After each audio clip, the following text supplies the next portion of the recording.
brains. I've been driving this train, years in this lane, there's no stopping this flame. Cause I came to the game and I changed it to play how I like, rearranged it to my own domain. Yeah, I got what it takes, made lots of mistakes, taking shots, skipping breaks, feeling lost, feeling great, popping off, singing straight, never stopped, never changed. All the squad here to play, and I've got something to say, yeah. I work hard each and every day, I get lost in the words I say.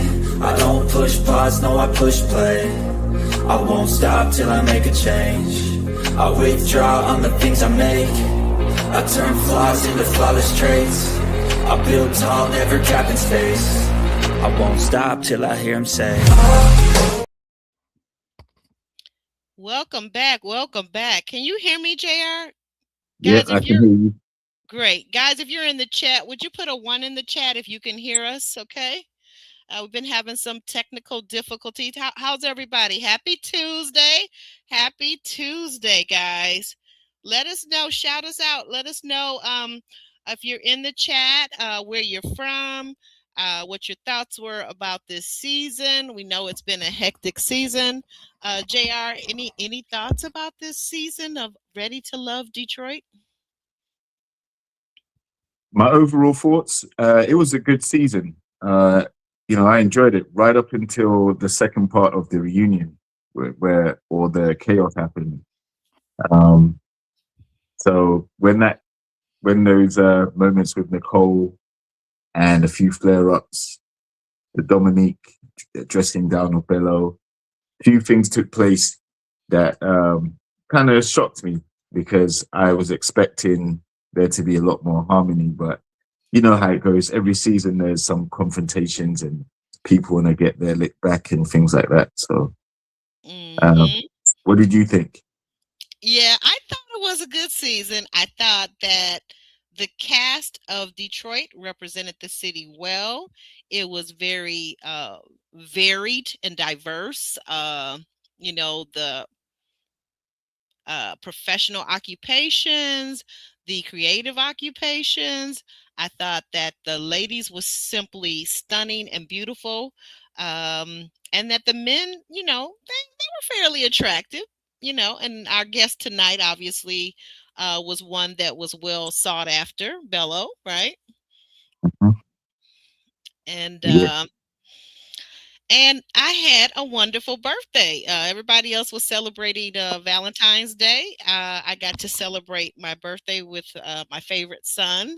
He's like, as he likes to say, my only son. And I said, well, that's not the point, but you're still my favorite son. So we went out to dinner, and had lots of good seafood, including crawfish, which I absolutely love, and shrimp and all that good stuff. All the seafood that is seafooding. Um, and I just had a really good time. So you guys can wish me a happy birthday if you're out there in the audience, and if you'd like to subscribe to the channel, you'll need to be subscribed tonight to be able to chat with us. Our guest is coming in momentarily, and we will be getting started with that sit down chat, right, JR? Absolutely. We've been looking forward to having Mr. Bello on the show, and obviously we planned to do this a few days ago, but he was probably snowed under with a few things. So today he's made himself available, and hopefully we can get some tea and some good insights from Boss Bello. Yes, from Boss Bello. It's been a lot of interviewing going on. Have you been following any of the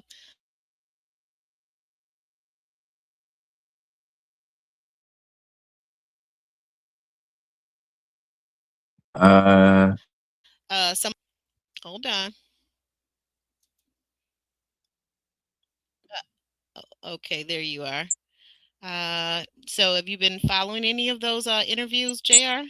Very loosely. I saw Donna had an interview. I know Dominique's interviewing on LBB tonight. Okay. And I know Ashante had an interview a few days ago with former cast member Tyrone. I did see that. I did see a portion of that, and that was cute. That was interesting. I wasn't sure if Tyrone was flirting or not. I mean, I wasn't sure, but she's a beautiful young lady. She's a beautiful woman, right? Yeah, she is. Tyrone, I didn't watch the whole interview. I just skimmed through it, but at some point I hope to check it out and see what's happening. Mm-hmm. All right. Looks like Bello's going to be joining us within the next minute or two. And what else? I don't know. Oh, guys, happy Black History Month. If you're here in the US, okay, happy Black History Month. But we know that earlier today we heard the very sad news that we lost was formerly a living legend of the civil rights movement, and that was Reverend Jesse Jackson. Did you hear about that? Yeah, JR? it's been on the TV news channels quite extensively. Mm-hmm.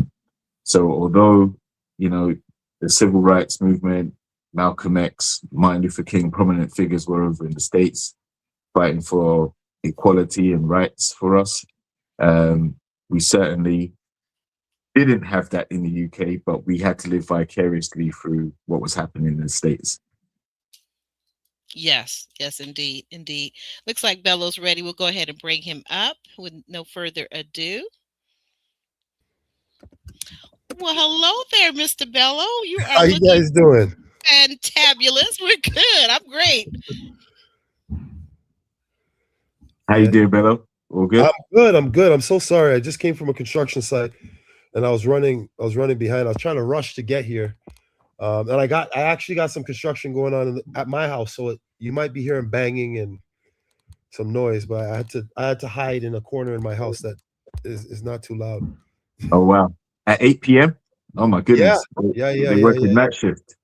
Yeah. You know what it is? Sometimes when you have sometimes the good guys you can't get them full time. So I got one of my guys, and he's working after hours. So he starts his shift at 5 and he finishes at like 10 or 11.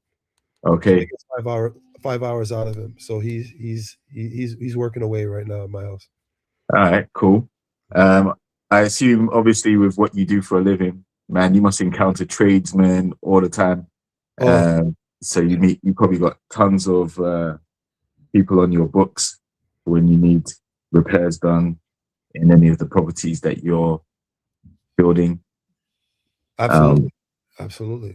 It's easier to find trades to build an entire house than to do a renovation, because renovation is like, it's a small job, might keep them busy for like 2-3 weeks, right? And guys don't want to come off of jobs to do something for 2-3 weeks. But if you tell them, hey, you're going to be busy for the next 6 months, 3 months, then it's easier to get people on site. So okay, it's kind of different here. Tradesmen, listen, they go where the money is. So they'll probably start a project, and then as soon as another job comes up, they'll stop doing what they're doing there. They'll go and start a new job, keep that money flowing, then come back, finish off that one, and go back. So they don't turn down contracts because there's so many people that can undercut and offer different prices. So you try to retain the customer by keeping one job open while you start another one. You know what? It's funny you say that. Part of the reason I was a little bit late is because I was doing a renovation job, and one of my plumbers, he told, like, when people are just talking, right? Just too much. He was talking to my client, and this guy, I didn't like. He was getting too friendly with the client. I didn't like the things he was saying. So, and sometimes people's situations, they put them on you. So my buddy's like, hey, I got to pay my rent. I'm like, okay. I'm like, I've already we signed a contract. I've already given you a deposit. You have to finish your deliverable, and then you get paid at the end. He's like, well, I need an advance. I'm like, asking for an advance is different than me owing you something. You know what I'm saying? Yeah. So now he needs something. And now, so now he needs money, and he's telling the client, oh, Bello needs to give me some money. And I'm like, me giving you an advance is not a debt, bro. Not a debt. So anyways, long story short, this year, 2026, I've resolved that as a one of the beautiful things about being self-employed is that you choose who you want to work with, right? Mhm. And I'm I'm done with working with scraps. Like, oh, I take somebody because I need somebody to fit into a job, so I accept what I get. And if they have attitude, if they do this, I just suck it up and I just keep plowing. But this year, I'm like, nah, man. If I don't feel aligned with that person, Yeah. I'm letting them go. And I actually, part of the reason I was late is I got another guy to quote the job. Like, the guy left site. I called another guy came to quote the job. I gave him that job. And I called the other guy and I'm like, hey, buddy, what's outstanding? This is what's outstanding. All right. I'm sending you your deposit. You're off the site. I literally did that 10 minutes ago. Wow, that is amazing. You grabbed the bull by its horn, so to speak, right? Yeah, man. I can't do it anymore. I don't. How did you come? I guess I want to kind of go back because I'm enjoying this discussion, but I want to go back. How did you kind of end up being in this industry, Bello? Could you kind of go back and tell our viewers so that we could kind of follow maybe some of your path to this field that you're in? You know what? It's actually interesting. So it's a long. I'm gonna give you a really condensed version. Okay. I'm gonna try and give you a condensed version. University. In university, I was vice president of finance for the University of Windsor Student Alliance. I knew I played football, I played rugby, I was on sports teams. I knew a lot of people. Long story short, I was dating a girl. My house burned down, and I had nowhere to stay, so I ended up living with my girlfriend, my then girlfriend, and me and her had I didn't have a car. It was my second or third year of university, and she lived far away from campus, and me and her got into an argument. And when I'm not saying every lady's like this, but with her, um, anytime we got into an argument, it's like, yo, you're out. And my house burnt down, so I had nowhere to stay. So I opened up the first dental office on campus. I helped a dentist to get into, because I was in charge of I was the vice president of finance for the Student Alliance, so I ran the student center. So I found a dentist, and this dentist, he's like, oh my God, what happened? We're friends. And he said to me, hey, I have a property. If you want to manage this property, I'll give you free rent. So I managed 5 bedrooms. I live for free. Then he's like, hey, I own the property next door. It's 8 bedrooms. Can you fill it? I built 13 bedrooms in 2 weeks in the summer. Wow. So he's like, oh man, suddenly I don't even know how it happened, but fast forward, I was collecting 30 grand a month in rent. I was collecting rent and I was putting it in my freaking printer and I put it in my closet until the guy, and he's like, Bello, you can't give me cash no more. You need to register a company and give me checks, because my accountant's like, what the hell is this? Right. And I was collecting that. And the thing was, it was my friend. So I played on the football team. So 5 guys from the football team, all defensive linemen, they're like, hey, and they paid me cash. Right. So I was collecting cash, and I was living with them. So it's not like they're gonna run away. I was living with them, right? So, Right. long story short, I registered a company when I was in university, and I did property management. So I went from renting 2 rooms, 2 houses, 13 beds, to doing about 12 properties. And this dentist owned about 5.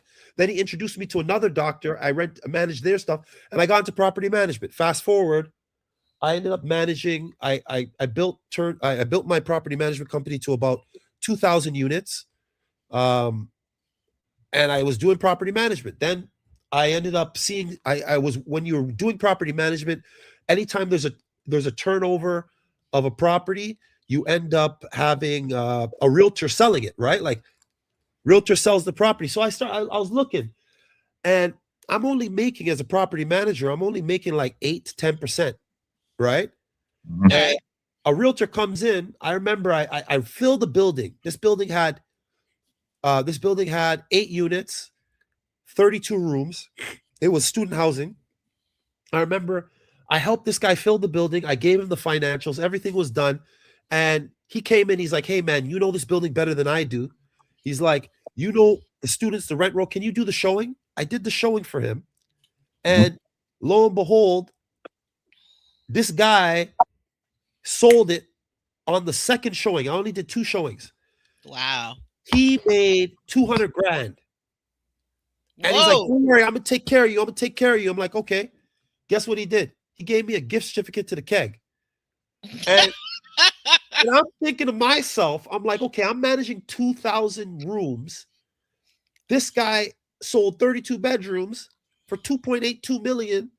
And I made, and his commission was almost 200 G's. And I didn't get nothing. I didn't get. No, at least could have gave you 5 or 10% of that. Like nothing, what? Nothing. No, that's so crazy. now I sat there and I'm like, okay. I'm like, this doesn't make sense. This doesn't make sense. Actually, you know what? It wasn't it was 120 G's. My bad. It was 120 G's was the commission he made for that deal. He got 5%. He got roughly 5% on the on 2.82 million. So now this guy. So now that was where I said, I got to get my real estate license. So I got my real estate license and I transitioned from doing property management to commercial real estate sales. I went straight from property management to commercial real estate sales. So I was selling multifamilies, plazas, medical offices. That was my jam because I was managing those properties. So I tapped into my network. And a couple awards later, top real estate sales, 800 agents, number 1. My first year, second year, number 1, top 3, number 1 in commercial. You Google me, you'll see it. Anyway, so that's how I got into real estate. Okay, you know what's interesting? I had an interview with a company that does pretty much the same thing yesterday. So property management is what I'm really going into next. So I'm in talks about doing that at some point very soon. So I do property inspections and things like that as one of my trades. But property management to me, have a little portfolio and make sure everyone's checking in, checking out, deal with the maintenance issues, things like that. But I'm trying to get paid. I'm not going to let nobody make me do work and I'm not getting paid for it. Absolutely not. Yeah, man. You know what? I got burned. Well, I won't say I got burned because I wasn't licensed at the time, but I would say it happened about 2 or 3 times where agents came in. I did all the work, rented the building, found all the tenants, did the rent roll, provided the financials, did the walkthroughs, and they're making 100, 150, 200 grand, and I'm just a bystander. I'm just observing, and I'm like, you know what? I can't have this happen no more. Honestly, if you're thinking about doing property management, I would compel you to consider getting into commercial real estate. Because if you're on the inspection side, you understand the deficiencies of the property. You're able to talk about the value of the property. You're able to you already know the rents, right? Because it's not difficult to figure out what the market rents are for a property. So once you know the market rent for a property, you know what the value of the property is, you know where the shortcomings and the ups and downs of the property, you can market it. And once you start marketing it, what you make on a real estate sale as compared to what you make on a property management, just to give you a context, when I did property management, I'd make 8 to 10%, and I'd have to manage the property the whole year. Okay? Yeah. Now you do the math. A realtor rents a property. They get 1 month's rent. What's 1 out of 12 months? It's the same 8 to 10%. So a realtor will go show the property for 2 weeks and they'll make the same amount of money you make managing the entire year. That's true. So if you're thinking, right? So if you're thinking about bang for your time. Okay. Now what Can I jump in? I'm sorry. Can I jump in? Yeah, Now, absolutely. was one of your real estate associates the person that gave you the information for Ready to Love? How did you find yourself uh drawn into the Ready to Love uh universe? It's actually interesting. I got I got onto I was recruited through Hinge. I was on Hinge. Ah, I was on Hinge, and I matched with this beautiful mixed light skinned girl from LA, and I was like, Lauren, you mix with you match with no, Lauren? no, no, no, no, no, no. It wasn't Lauren. It wasn't Lauren. Lauren's from Okay. the D. She's not from LA.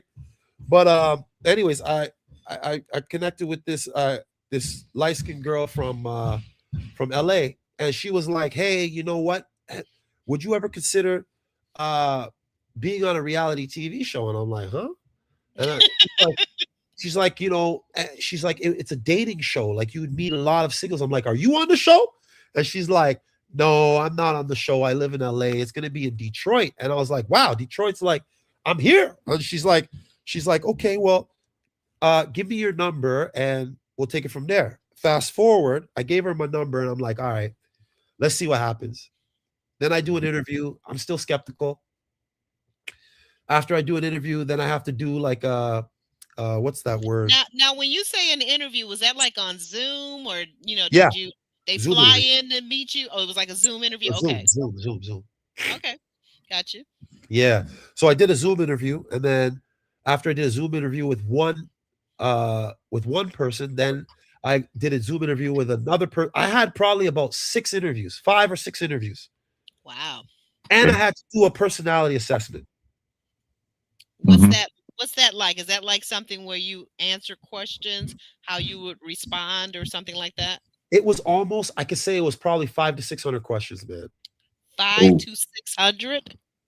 It was hours. I was going through this thing. I'm like, when is this thing done? Like, and then after that, they even put you through a psychologist. You actually talk to a psychologist and they make sure like you're you have all your faculties, right?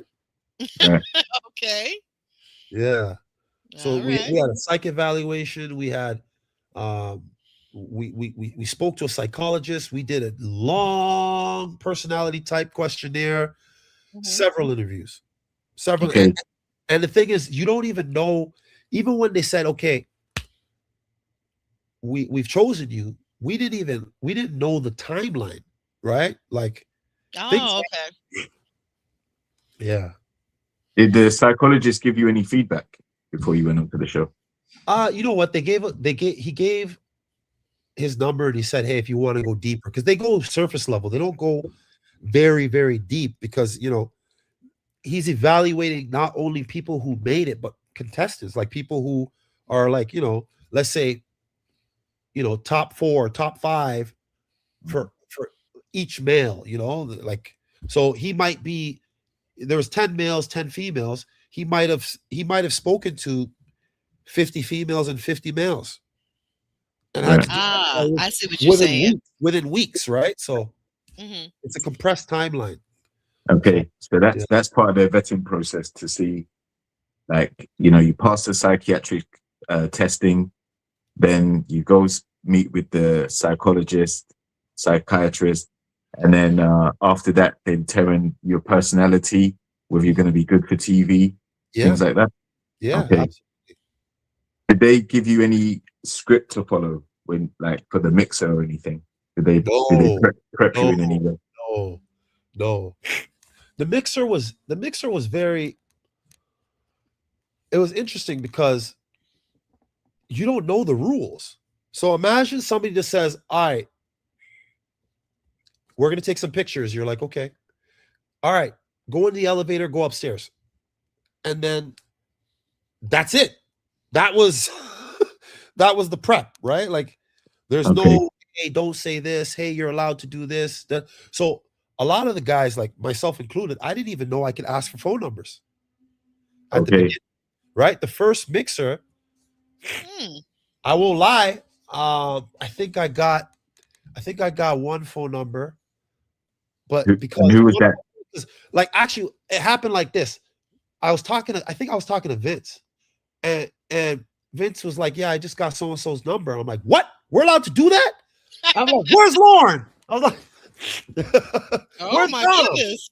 I was like, "Oh snap! I didn't even know we could do that." So that so like that's kind of how So it was. so it sounds like Lauren and Dom were the two young ladies that caught your eye in that moment at that first mixer, right? Absolutely, absolutely, yeah. But Okay. for what reasons? Like, what stood out for both of those particular ladies? Uh I think there's an attraction. Number one, I feel yeah, there's an attraction. There's also commonalities. Like, how often do you meet a beautiful red bone woman that is all that's self-employed who's a realtor?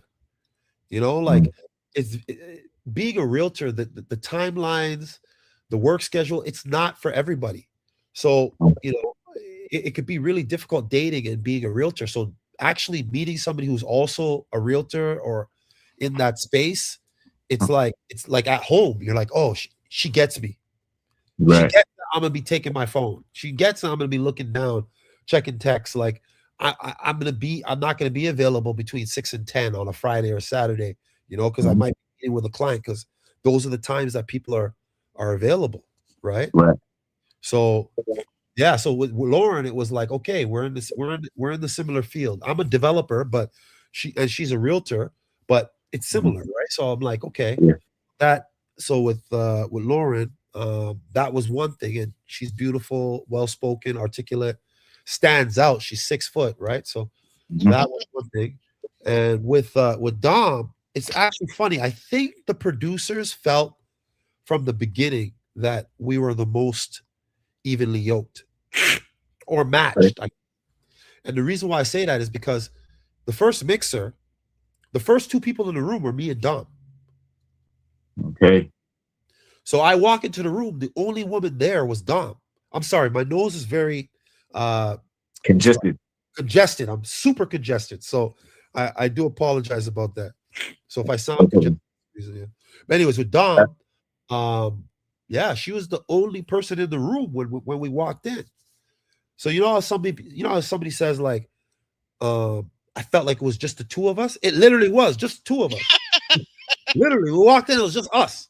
And then people started trickling in, right? So mhm, like the way I remember it, it was just me and Dom, and then Emily popped in. And I was trying so hard to just keep eye contact, maintain focus.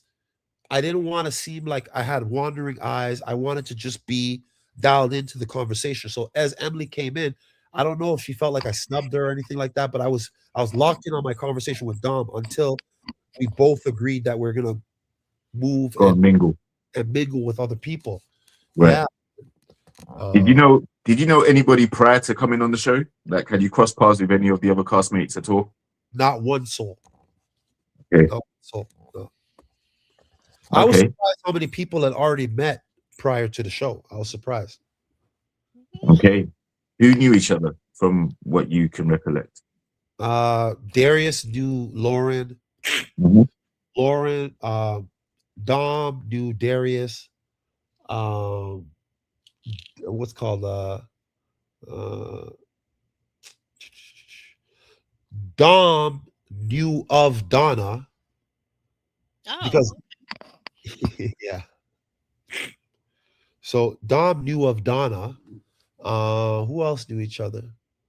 Um, I'm surprised Vince didn't know anybody, being a former Detroit police officer. yeah, that's wild. It's funny because I didn't even come to know that Vince was a cop or a former officer until after the show was done. I found out when you found out Oh, Okay. really? watching Oh, God. interviews. Yeah, he didn't say nothing. Oh, He was wow. undercover. That's why he didn't want Yeah, his cover blown. yeah, man. He didn't say nothing about that. And it Yeah. makes sense because, like, to be honest, like I'm not picking sides or nothing like that, but when Vince and Darius had that altercation, Right. Mhm. I was surprised that Vince didn't back down. Like I was Mhm. surprised looking at it, and I'm like, looks like Darius is about to take Vince's head off. And he just stood his ground. And I was like, this is gonna explode. So I stepped in, but Yeah. now knowing that he was an officer, I understand why he wasn't phased by the aggression, by you know, by the threats, by the gestures, because he's Yeah. he's chasing brothers all over the city, right? Yeah, and he Now, probably still keeps that pepper spray and that mace on him too, right? now, speaking of the city, tell me, so explain to us your background, because I was like, okay, so he's a Nigerian born Canadian who does Yeah. business in the US. Is that how it goes? Do you live here in Detroit, or do you live in Windsor? You live in Toronto? What's the story? Born and raised from Toronto. Born and raised in Okay. Toronto. Born and raised in Toronto. Okay. Yeah, born and raised in Toronto. I went to university in Windsor. Okay. Um, I bought my first home in Windsor, my first investment property in Windsor. And I start and then my first development I bought in Windsor.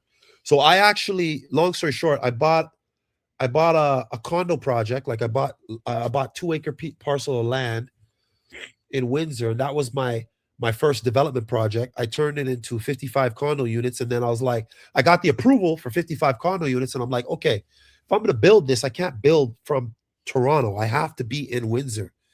Like it was a $25 million project, so I'm like, I'm I'm not making enough money to not make this my focus. So I literally moved to Windsor specifically to see through my project. And then I bought a project across the street. And then I bought my office in Windsor. And then I bought my house in Windsor. And then I bought, sounds crazy, but I bought a city block, 12 adjacent properties, all in Windsor. And I made it my investment hub, my home. And it's familiar because I went to University of Windsor. I was there for 5 years. After I finished, um, I stuck around. I worked. I did my property management company. I founded and started in Windsor. So like I have roots in Windsor since '05 up Right. on right. So 20 years strong, back and forth. And my development I started in 2019. So I've been heavily invested in Windsor since like 2019. Mhm. Yeah. So I had to. Detroit's pretty recent for you then. Yeah, Detroit's more recent. So for those who don't know, Detroit is only 10 minutes away from Windsor. That's what I was telling JR here. I was like, you people Wow. don't understand, when you look at a map or anything, it doesn't really even show how close. Like, up until I was just telling him, up until 9/11, we never needed a passport or any kind of card to get over, just a driver's license. Cross Yeah, the bridge and you're in Windsor, like you said, 10 minutes. it's 10 minutes. So for me, I transitioned from property management to real estate because I saw a bigger opportunity. I left Toronto to move to Windsor because I couldn't afford to invest in Toronto. Like when Oh, I bought my first when I bought like I invested in Toronto. My first condo I bought in Toronto, I bought it for like three actually my first two condos. My first two condos I bought for 325,000. okay. I flipped them for 550. And I took Wow. my cash from that, and that's how I bought my land in Windsor. I bought my 2 acres in Windsor. It's impossible to buy at the time in 2019. You couldn't buy an acre in Toronto for under 5 mil I Wow. believe it. an I acre. believe it. And I bought my 2 acres in Windsor for 650. And then I flipped Wow. that. So I actually subdivided it. I sold 4 lots for 380, got my money out, and then I sold another 2 lots for 330, pulled out the entire investment, and then my last 1.6 acres, I was able to get all the approvals, blah blah blah, and I sold that property for 2.5 mil last Wow. Mhm. year. And I bought the whole thing. So I pulled out of that Windsor property I bought it for 655, pulled out 380, pulled out another 330, right? So now we're at like we're at 710, and then I pulled out 2.5. So I pulled out about 3.2 out of a $655,000 acquisition. Yes, I paid more money. I had to pay for planning, I had to pay for rezoning, I had to pay for my site plan, my architectural drawings, my engineering drawing. I had to pay. So I didn't make that net, but Mm. it was a good investment. Right. Right. And I was able to leverage that and buy across the street. And I bought a 7 acres across the street for 3 million. And I was able to bring that value up to 12. So Mm. I did. So how can I ask you a question? I'm going to skip ahead a little because I want to bring it back to Ready to Love. Yeah. How in the season and after the season, how did that as a businessman, how did that tie in with you and Dominique and Dominique's brother apparently that Okay, yeah, she I can share. claimed that you want to borrow money from? Can we get Yeah, to that? that situation is just crazy. Okay, so the situation is, I decided, just for context, the reason Sure. I moved from investing specifically in Windsor to Detroit is because, number one, the US dollar is 1.4 to the Canadian dollar, and doing real estate, just real estate alone, a commission in real estate in Canada is between 2.5 to 5%. In Detroit, it's between 3 to 8.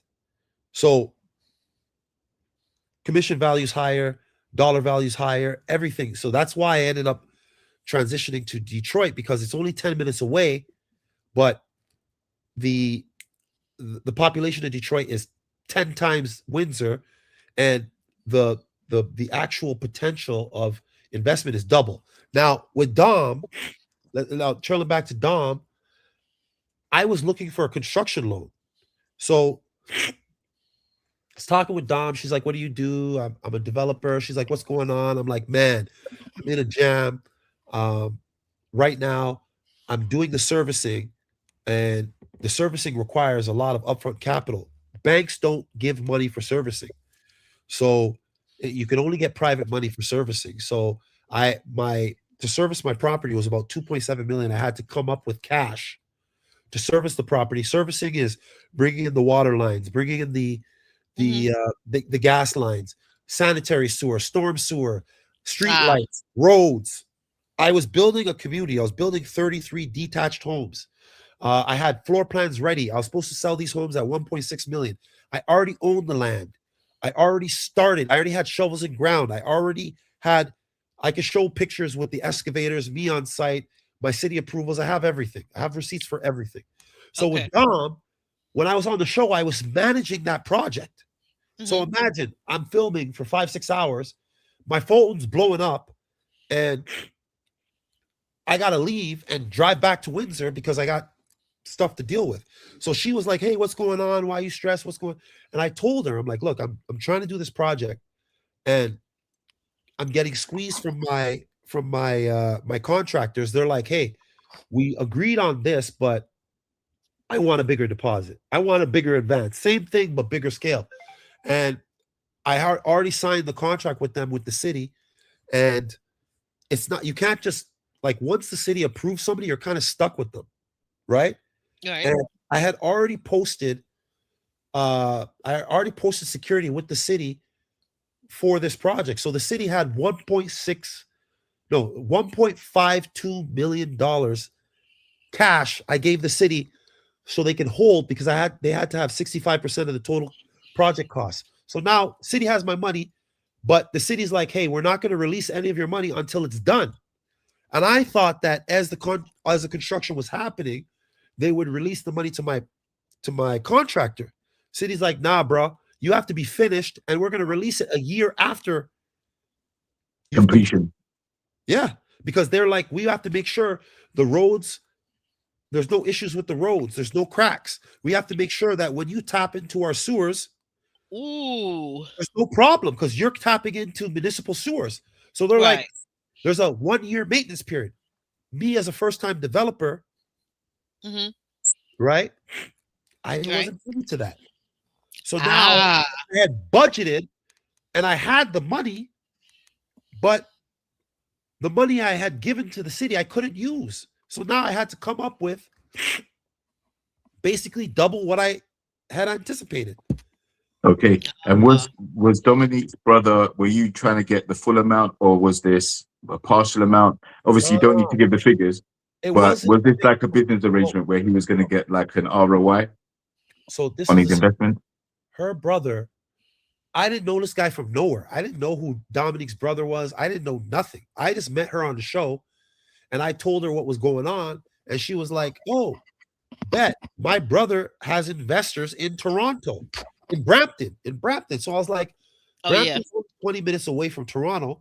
I'm like, okay, if they're already investing in Toronto, they understand Canadian real estate.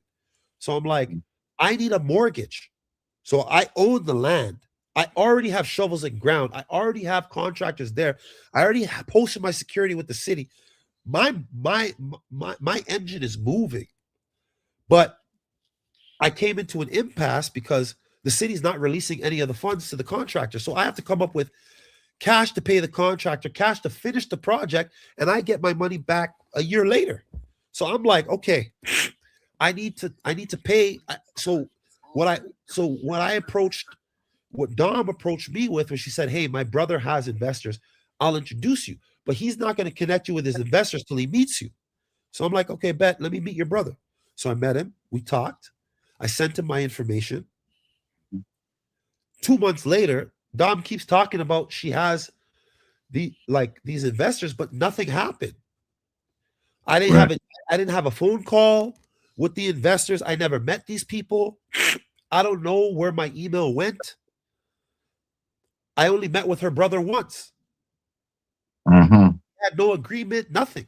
Like nothing. So I was like, okay, right now I'm getting squeezed from this contractor. You said that you have somebody. What's going on? And Okay. But and nothing happened. So now for her to go and say your finances are in shambles, I'm like, are you crazy? I have a multi-million-dollar project. I own the land. I'm running my stuff. Your brother didn't give me a dime. I've only met the guy once. I sent you my financials. You did nothing. mm, And keep in mind, like, I didn't know this.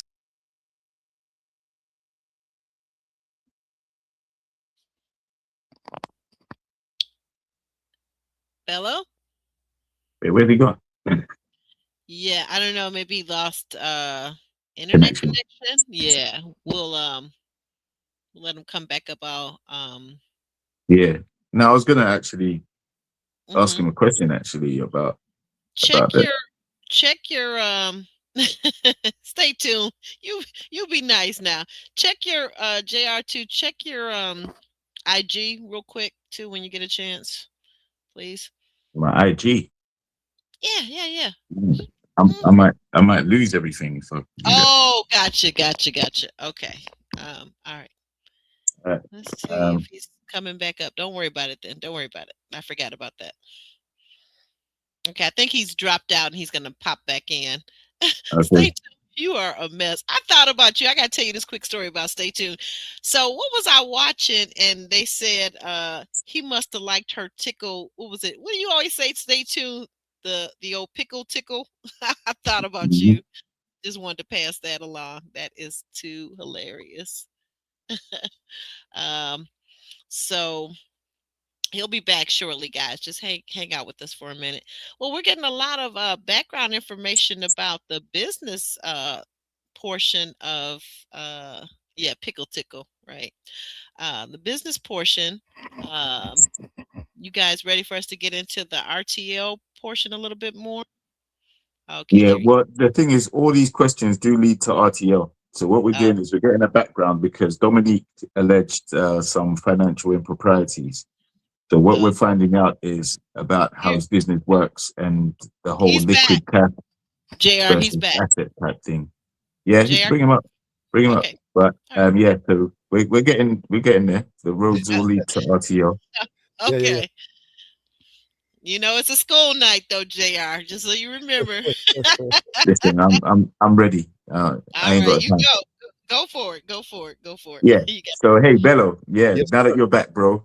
Yes, sir. Uh, like you just cut out. I'm still here. Okay. So yeah. No, that's the reason why I asked the question because you mentioned like 2.7 mil, and you hadn't met Dominique's brother, so he was gonna blindly give you 2.7 mil. Was there a No, contract no, no. involved? I was never supposed to get money from her brother. Right. It, Ah, it was her brother had investors who were already investing in Brampton.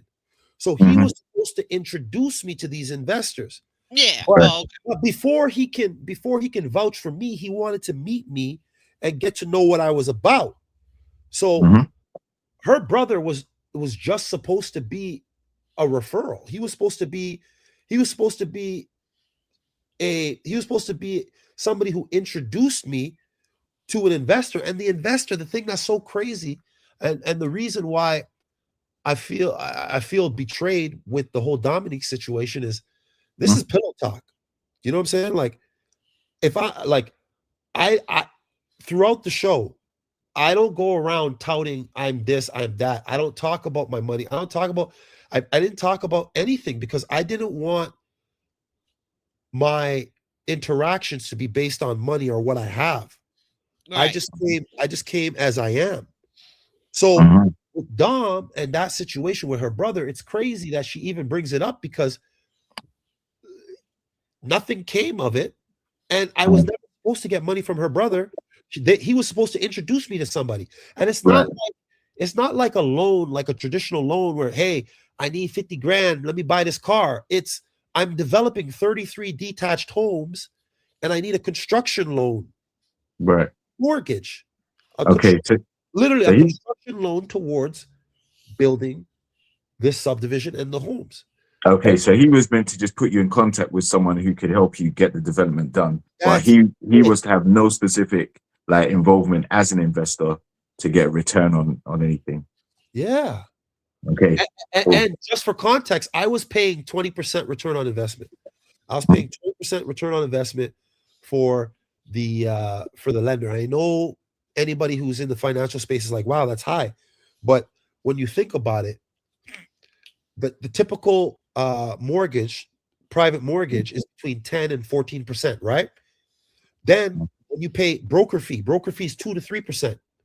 Then you pay lender fee 2 to 3%. So if you add up 3 plus 3 plus 14, which is on the high end, I'm already at 20.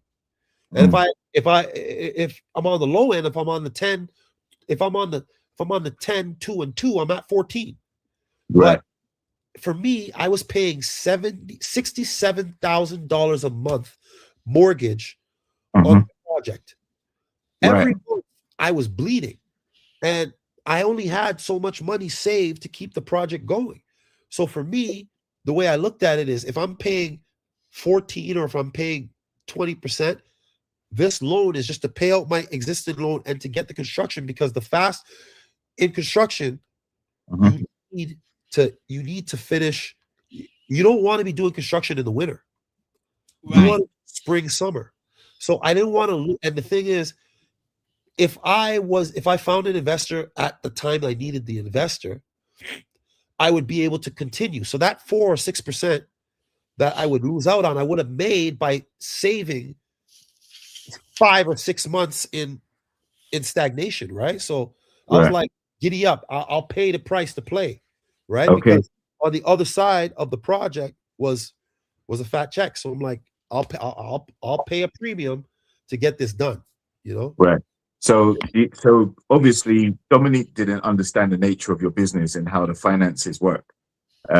Because obviously your money, your liquid cash is tied up in various properties, developments, building things up and whatnot, which makes you wealthy on paper because you've got so many assets. But in terms of the liquid cash and maybe her lifestyle, she's obviously thinking, wow, You, this you know, guy's got multiple properties. He's rich, liquid yeah, cash rich. yeah. But the funny part about it, and this is the part where I feel that, you know, it's a misrepresentation, is that with Dominique, we've never had a conversation about lack. There has never been a conversation about lack in terms of Mhm. me providing for her as a suitor. She never Right. said, "Oh, why can't we do this?" Or "I would like to do this." And I'm like, "Nah, baby, I don't got it." That never happened. Hmm. She's never asked me for something I never gave. She's never Right. asked me to do something we never did. Mhm. So when she's coming and saying that, when she's talking about my finances, I like what I have going on with my development is Mhm. not affecting me, my ability to pay. If I'm paying $67,000 a month in mortgage, do you think I Mhm. have a problem paying for a dinner? Mhm. Or 20 or 30. But It's so so the food and the courting, none of that was ever an issue. right. The issue with her is I chose to part ways and move in a Mhm. different direction. And the timing of it. And the timing of it. That's the issue. And for her, and the thing that and part of, again, part of the reason that I feel betrayed with her is I did everything I could do to protect her and not make her look bad in any light. Like when you look at the edit, everything I said, she's an amazing woman. She's a great person. She, it just, our interests didn't align. I Mhm. made it about alignment. I didn't make it about her deficiencies. You Right. see what I'm saying? And Mhm. on the flip side, she's now attacking my brand, my reputation, and making it seem like I'm deficient in some way in the relationship Mhm. financially. But there was never any financial shortcomings for dinners and going out. You know what I mean? Like, Yeah. just for context, I was at the mall. I went to go because she works at the mall. So I went to the mall. I just said, "Hey, what's going on?" I grabbed her lunch, and she's like, "You know what? We're going to the cabin." And she's like, "Yo," she's like, I need some tights. I don't have." She's like, "My tights have hole." She's like, "I don't have like tights." So I'm like, she's like, I need a new pair of black tights. I walked upstairs, went to uh went to Lululemon, got her a set, brought it downstairs and said, "Hey, here's your tights for the uh for the cabin." And I just kept it moving. It wasn't like I and that was within a week of that Ina massage conversation, that whole massage thing, right? So Mhm. Right. and I never said anything on the show about that. I never said anything about anything I do. Like I don't feel like a man needs to flaunt what he's doing for a lady, or a man needs to have any type of bravado. I'm quiet confident. Mhm. And I think that's what she kind of indicated she liked about you, your quiet confidence. Mm. But it's also a common tactic to try and hit a guy with the financial discrepancy on your Yeah. way out, when you're That's it. scoring. And this is the thing. I compel people to look at her background. She did basketball housewives, right? She was calling out basketball players for their finances. She every time she's been in anytime she's been in a public date with anybody, Mhm. and and she breaks it off, she says, "You're broke." Mm. 3 times. Yeah. And part of the thing that made me part ways with her was that the way that she spoke about her ex-husband. It Ex-husband. was some of the stuff she said, I was like, "Damn." And some of the stuff she said about the other guy, and I was like, you know, if the common denominator is you got to start looking inward, right? And Mm. I don't think that is gonna not everybody is gonna have the same fault, right? Like you got to really look inward. And some of the stuff, like the way she talked about the people in her inner circle, it it wasn't good, man. It wasn't Right. good. And so she would be talking, she talking shit about somebody, and then she's smiling. This is my best friend. My best friend. We do this. And I'm just like, I'm just taking everything in, and I'm like, man. And going back to the whole let's about the investment thing, it's like if you want a guy, it couples goals, right? Like if you're a couple, Mm-hmm. if I'm winning, we're winning. If you're winning, we're winning. You know what I mean? So like Mhm. if if you really are into somebody and you have resources to propel that person, Mhm. why would you like it's not even a question. Like if I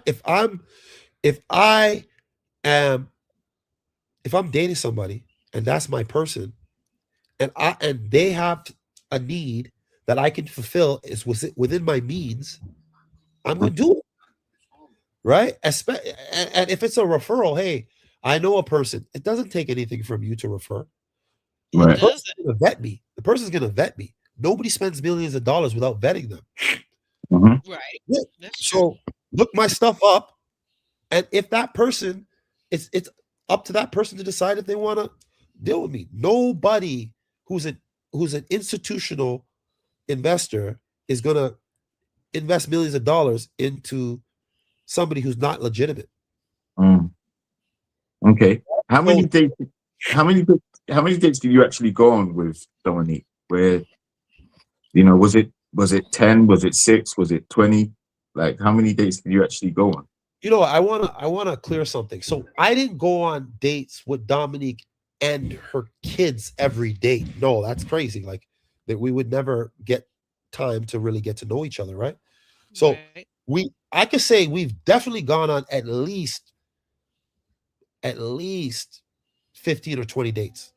At least Are you including, is that from the season and then after the season as you guys continue to after the season. After after the the season. season? We Okay. we we would go out probably either we would go out someday during the week, like a Tuesday or Wednesday, some random day during the week, and then on the weekend, Friday, Saturday, unfailingly, unfailingly, Okay. week. So again, going back to what I'm saying, I don't understand But where. but Yeah. when okay, so at some point, you guys are dating basically now. You've come off the show that ended in somewhat, is that like November of 2024? it- Something like that, like around Thanksgiving, after oh, the Halloween, show. Oh, yeah, the show. Yeah, the the show. show. The show Mhm. ended. Yeah, in and around November, like the second. I think it was. I think our last filming was the second. Okay. All right. And so then the shows ended, and now are you guys basically having opportunities to see each other? As someone pointed out in our chat, um, Dominique had said on the show that she likes to cook at home. Is that something that maybe she's inviting you over for dinner, for brunch, for what have you, on those days when you're coming over to Michigan? The Is that something she's doing? the only time that Dominique has cooked for me that I can recall was Thanksgiving, American Thanksgiving, not Canadian Thanksgiving. Right. Different date. Yeah, American Thanksgiving, the oxtails. The oxtails we saw on the show. Yeah. How were the oxtails? Bello? She didn't hear about the oxtail god, by the way. Bello? I'm sorry. I don't watch everybody's interview, so I don't know. How were the oxtails? I mean, I love oxtails. Oh man. Okay, so do you eat Caribbean food? I do. I do. I eat Caribbean food, Nigerian food, but I'm also very much in love with soul food too, our own American soul food. But yes, yes, I do. Okay, I eat okay. Caribbean food every day. All right. All right. All right. So if There you you eat Caribbean food every day, you know that when you make an oxtail, you have to brown the oxtail. Hmm. Okay? Yes. You brown the oxtail. All right. After you brown the oxtail, you have to cook it. You use you have to use oxtail seasoning. You cook Hmm. the oxtail.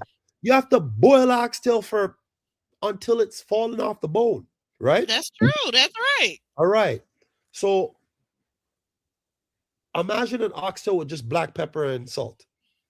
Was it Ooh. microwave? Did she microwave it? Nah, she just boiled. You know what, JR? I'm Just boil, hopping boil, on the plane now to boil get you. oxtail with boiled oxtail with just pepper and salt. Okay. No No, oxtail gravy. no oxtail gravy. Oh no. No abomination. You know what she did? She made oxtail with white rice. No rice and peas. Just white rice and oxtail. No plantain, no dumpling, no festival, Oh dear. no accompaniments, no callaloo, no man. Nothing. It was there was oxtail with black pepper and salt, Mm-hmm. white rice, Mm-hmm. and macaroni and cheese. So as a Caribbean, like somebody who understands Caribbean food, JR, you tell me, is that a proper oxtail? No. But it might be an Americanized oxtail as opposed to a Caribbean oxtail. Okay. Does she even have, like, where's she going to learn how to cook Caribbean food? All right. But wait. Okay. So, all right. So, you tell me, is that a good Caribbean No. oxtail? No, there's no seasoning in there. It doesn't sound like it was seasoning at all. No seasoning, and it wasn't. And I don't know, man. But I'm not throwing jabs. I'm just talking about oxtail because I love oxtail. I love oxtail. I grew up in Toronto, and Toronto has a huge undertone of Caribbean. Everybody, white people, brown people, yellow people, everybody in Toronto has an undertone of Jamaican Caribbean vibe. Everybody can bust a little patois, you know? So me being and growing up in Toronto as a black man, I understand Caribbean food. I understand Caribbean culture.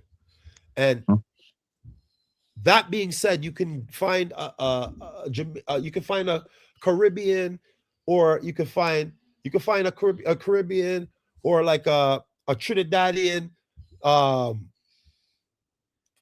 restaurant within a couple city blocks. Anywhere you are in the core of Toronto, or anywhere you are in Toronto, you find a Caribbean place. So, anyways, long story short, it wasn't to the standard I'm used to, but it was an A for effort. Somebody who never made oxtail before, doesn't know the proper way of making it, is American, and is just trying to do something as a good gesture for me. I appreciate it. Yep. I welcome it. I didn't want to discourage her. I didn't say anything bad about it. I just, Yeah, well, obviously, sometimes it's the thought that counts. And the fact that she knew it was your favorite meal and she prepared it for you, that's a gesture in itself, right? That shows that she holds you in high regard. And that's where the credit is given, right? It's for the effort, for sure. Okay. How did you, so when you were at her house and she served you the oxtails, how did you feel knowing that she prepared your favorite meal, but nobody else's? Like everybody else just got whatever was on. I appreciate it because that stood out. Because if you think about it, I didn't know that Chris was going to be there. I didn't know that Devin was going to be there. So me showing up and there's two other dudes, and she made my plate and she served me first, that made me feel special. That made me feel like, okay, you know what? She's trying. She made a dish that, she made a dish that she knows that I love and I enjoy. And, she served me first, which shows, that's where her intention and her energy was going. So I appreciate that. Okay. Yeah. Okay, cool. Did you detect any jealousy while you were on the show? Like maybe when you were served the oxtails by Dominique, did Devon or any of the other guys feel any way about it? Oh, he said it. Devin said it. He's like, "Yo, I like sushi." She didn't ask me about no sushi, right? Like, but it's funny because one of the things that me and Dom resolved to do, and I think this is why um, we were so locked in, is that we said, "Look, man, the process is the process. We're Hmm. all in this um, experience, but we're not going to allow our interactions with other people to affect our process." So I'm like, "Look, I told her when I'm on dates with people, she told me when she was on dates with people, but we Hmm. didn't get into that. We focused our conversations and everything on our interaction.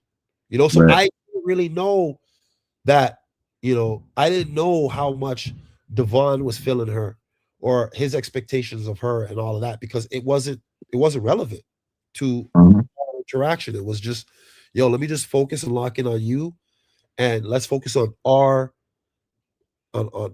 relationship and build. Hmm.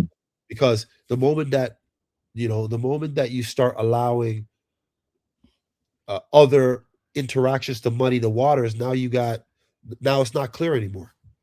Mm. But you must have heard, like, in the men's lounge every week when when the ladies are being discussed and the top Yeah. connections. How did that make you feel, knowing that you had Devon picking Dominique as your top connection as well? Um, I wasn't bothered by it because Dom told me, she's like, I ain't feeling him like that. Right. He's cool. I ain't feeling him like that. And she's straightforward.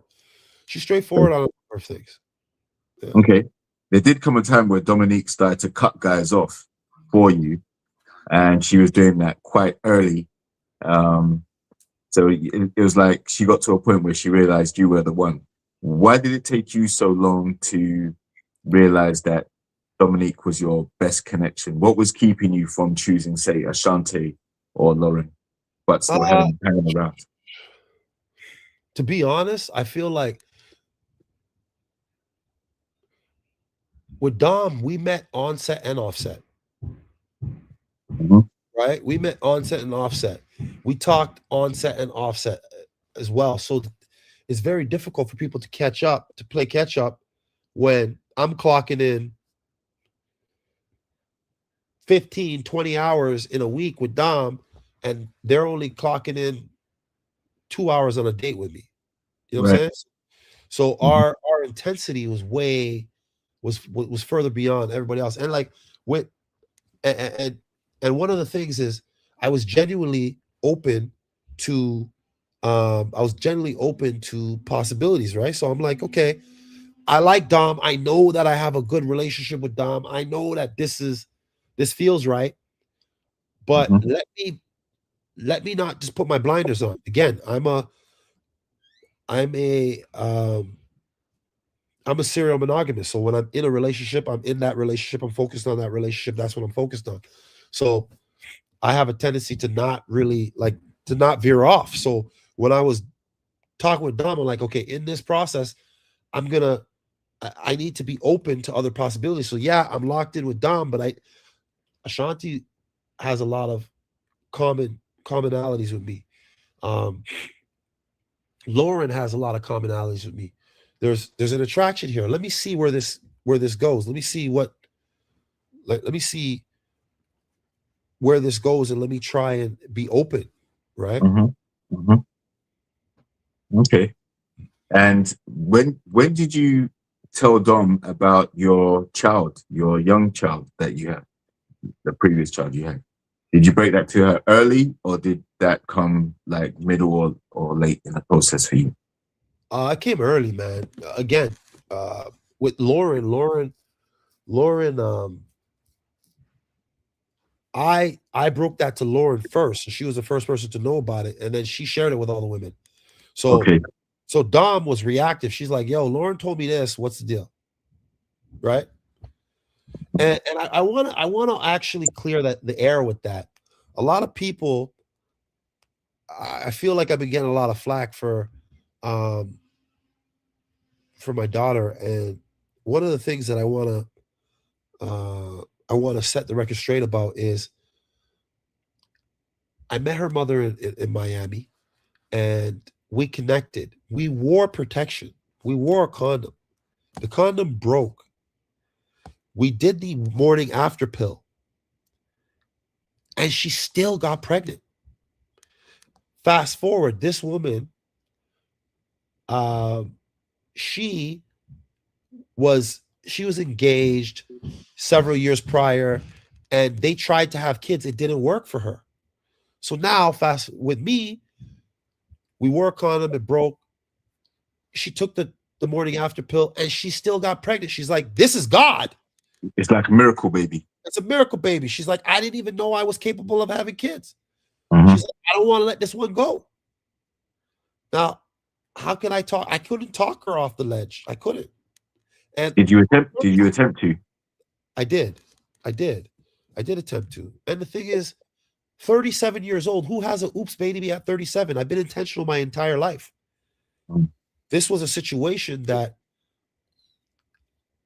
I actually took the precautions, Mhm. and they failed. And even though those precautions failed, I now was met with a perspective where, hey, this is faith. You can't argue Mhm. with somebody when they feel that this is something a God sent, right? So I Mhm. just had to embrace I had to embrace the gift. Right. And is your relationship with your child mother good? Rocky? Like, how is Um, that? it's it's good. It's good, but it's difficult, like it's difficult because how do you know, my wife is like, yo, she has a baby for you. I ain't got a baby for you, Mm. you know? And when I talk to my wife about like planning and like being attentive in like having our child, she's like, look, man, this already happened. You have somebody who has a child. I want a child yesterday, right? And now Right. when I speak with, and the thing is, it's very difficult to navigate feelings because my uh my I hate saying baby mother, but the mother of my daughter is uh my daughter is just under 2 years old. The first year she couldn't speak, so I'm calling to check in. I'm flying out there, and my wife's like, "Yo, why are you flying out there to go talk to her? She can't even talk. She's not going to remember these times." Mm. And as a father, I'm like, "Look, like I got to be there." Mhm. Right? So having those difficult conversations where I'm like, "Look, I'm going to have conversations with the mother of my daughter because I need to dial in. I need to talk to my daughter. We FaceTime and there's no conversation, just baby talk, but I still got to do that, right? Mhm. Right. And I have to and I have to stand for my daughter, and I have to be firm with my wife, and I have to also respect my wife and not, make the relationship more than just about my daughter. So Mhm. it's a It's a it's a slippery balancing slope. act, it sounds like. Yeah. It's a Balancing slippery act. slope. Say it again. Balance. Yeah, No, it's a difficult balance. So, do we have a good relationship? Yes, we have a good relationship. Do we talk? Yes. Are do we talk about anything that's not about my daughter? Rarely. Well, there's no need to. You're married now, oh, and yeah, your new wife is coming to your life. And how Yeah. did you meet your new wife? well,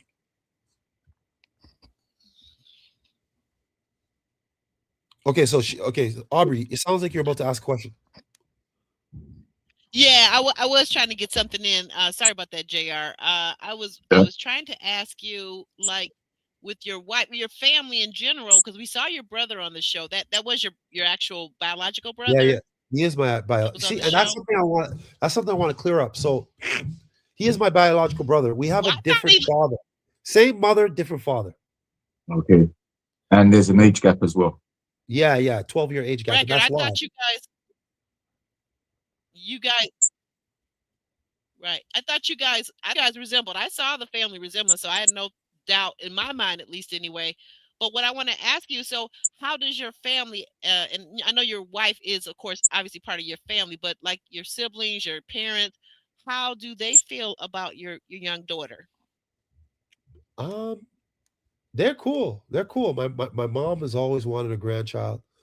My sister is not married and she doesn't have any kids. So my sister Hmm. is just very embracing of my daughter, and she buys her Yoruba books, and she buys her Islamic books, and she wants her to be immersed in the culture, even though there's distance, right? So she's like, look, man, she's like, your auntie's gonna make sure you know the faith. Your auntie's gonna make sure you know the culture. Your auntie's gonna make sure you know.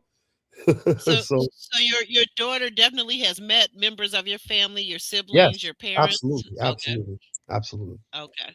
absolutely. Does she get to spend maybe time with you guys for your Islamic holidays or just in general? Almost all of my interactions with my daughter, I've flown out to Florida. I see. My mom's flown out several times. My mom's flown out. My sister's flown out. Um, This, yeah, go ahead. this may be intrusive, but just one last question about the daughter. So when you and your wife prepare and you have, do you have children yet? You and your Oh, wife? not yet. No, not yet. Not yet. Okay, so when you do, has your wife considered, or you and your wife had conversation about how you will integrate the siblings, your daughter, and whatever children you have with your now wife? Ah, no, we haven't had that conversation. We haven't had that conversation. Not sorry, sorry. We've had the conversation, but we haven't Come arrived to a at yeah, we haven't come mhm, to a conclusion. Yeah, conclusion. Yeah. yeah, Okay. we haven't come to a Okay. That, conclusion. that's fair. Go ahead, Jr. I'm sorry. Go ahead. Yeah, Yeah. So I was gonna say, so how did you meet your wife? Talk us through that. How did is it like? I obviously know because I spoke to you prior, but for the audience out there who don't know your story, oh, to actually find your love, your match, Uh-huh. how did that turn out for you? I met her. It's kind of crazy, actually. I met her 5 years ago. I met her 5 years ago, um, and my imam.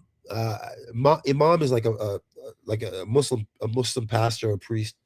Um, he hit me up and he's like, "Hey Bello, where you at?" And I'm like, "I'm at my lawyer's office." He's like, "Okay, I'm coming to your lawyer's office." I'm like, "Why?" He's like, "I got somebody I gotta introduce you." He's like, I'm just coming to your lawyer's office. I'm coming to you." And I'm like, "Okay." And then he pulled, and it was a very, let's just say, it was a very colorful introduction because I was like, I'm always running um, between Toronto and Windsor, and I meet my lawyer for a lot of stuff. So I went to go meet my lawyer, and I was rushing because I was late, which I'm often late for things. So I'm rushing, and I slipped on a piece of ice, and I split my pants open. On God! So Okay. my suit from my knee, from one knee to the other knee, ripped open. Okay. Box like boxes open, like you know what I mean, like on one side. So my mom's like, "Yo, I got some girl to introduce you to." No, he doesn't tell me nothing. He's like, "I gotta come introduce you." He's like, my pastor's like, my mom's like, "I gotta come meet you." So he pulls up. I'm at my lawyer's office. I walk up and I don't have extra clothes because I came in from I drove in from out of town. I'm wearing one suit and I'm expected to drive back, right? So my pants are ripped open because I slipped on a piece of ice, and I'm explaining to the receptionist that yeah, I slipped on a piece of ice. I need a new pair of pants, and everyone's laughing. And as they're all laughing, she pulls up and she's looking at me like, "Why is this pants split?" Right? So, like that was our introduction, and I smoothed it over. I'm like, "Look, man, sometimes you take a fall, you just gotta keep going." Right? So I literally was in the lawyer's office. My imam comes and says, "I got this woman I want to introduce you to." And I'm like, "What is this?" Like, and I'm at my lawyer's office with her. and my lawyer, and they literally just came up in my meeting and just waited. And he's like, "Yo, Bello, um, I have an event I gotta go to. Can you drop her off?" I'm like, "Where?" He's like, "Niagara Falls." I'm like, "What?" I'm in Toronto. He wants me to drive 2 hours to drop her off. I'm like, "What?" And this was his way of like forcing an interaction, right? And I'm Okay. self-employed. I run my own, like, I don't work for anybody. I work for myself. So he's like, "I need you to do me a solid. Can you please drop this lovely lady home? Bye." That's how we met. Okay. That's how we Five met. years ago. Wow. Yeah. So yeah. So she got to see the goofy, animated, and professional side of me. I'm suited. I'm at my lawyer's office, pants ripped, Crazy. bust jokes, and yeah, I kept it moving, and we kept it. We talked, and it was um yeah, we were on and off for 5 years. We literally broke up, and I dated somebody for a whole 2 years, and I dated another person for a whole year in between. So I knew her for 5 years. We didn't date for 5 years, right? Mm. Like, Oh, I you see. understand? So I knew her. We met back in like 20, I would say 2021 or 2020. I don't remember what year it was, but 2021, 2020, we met. Bello, is it true that your parents or your mom really liked this young lady that ended up being your wife? She's a prayer warrior. My mom's a prayer warrior. My father Okay. is my father is a prayer warrior. He's written 20 books on Islam. So when Mm, you meet somebody the same culture, same faith, and they have strong resolve in the faith, and they're very respectful, very cultured. My mom loved her.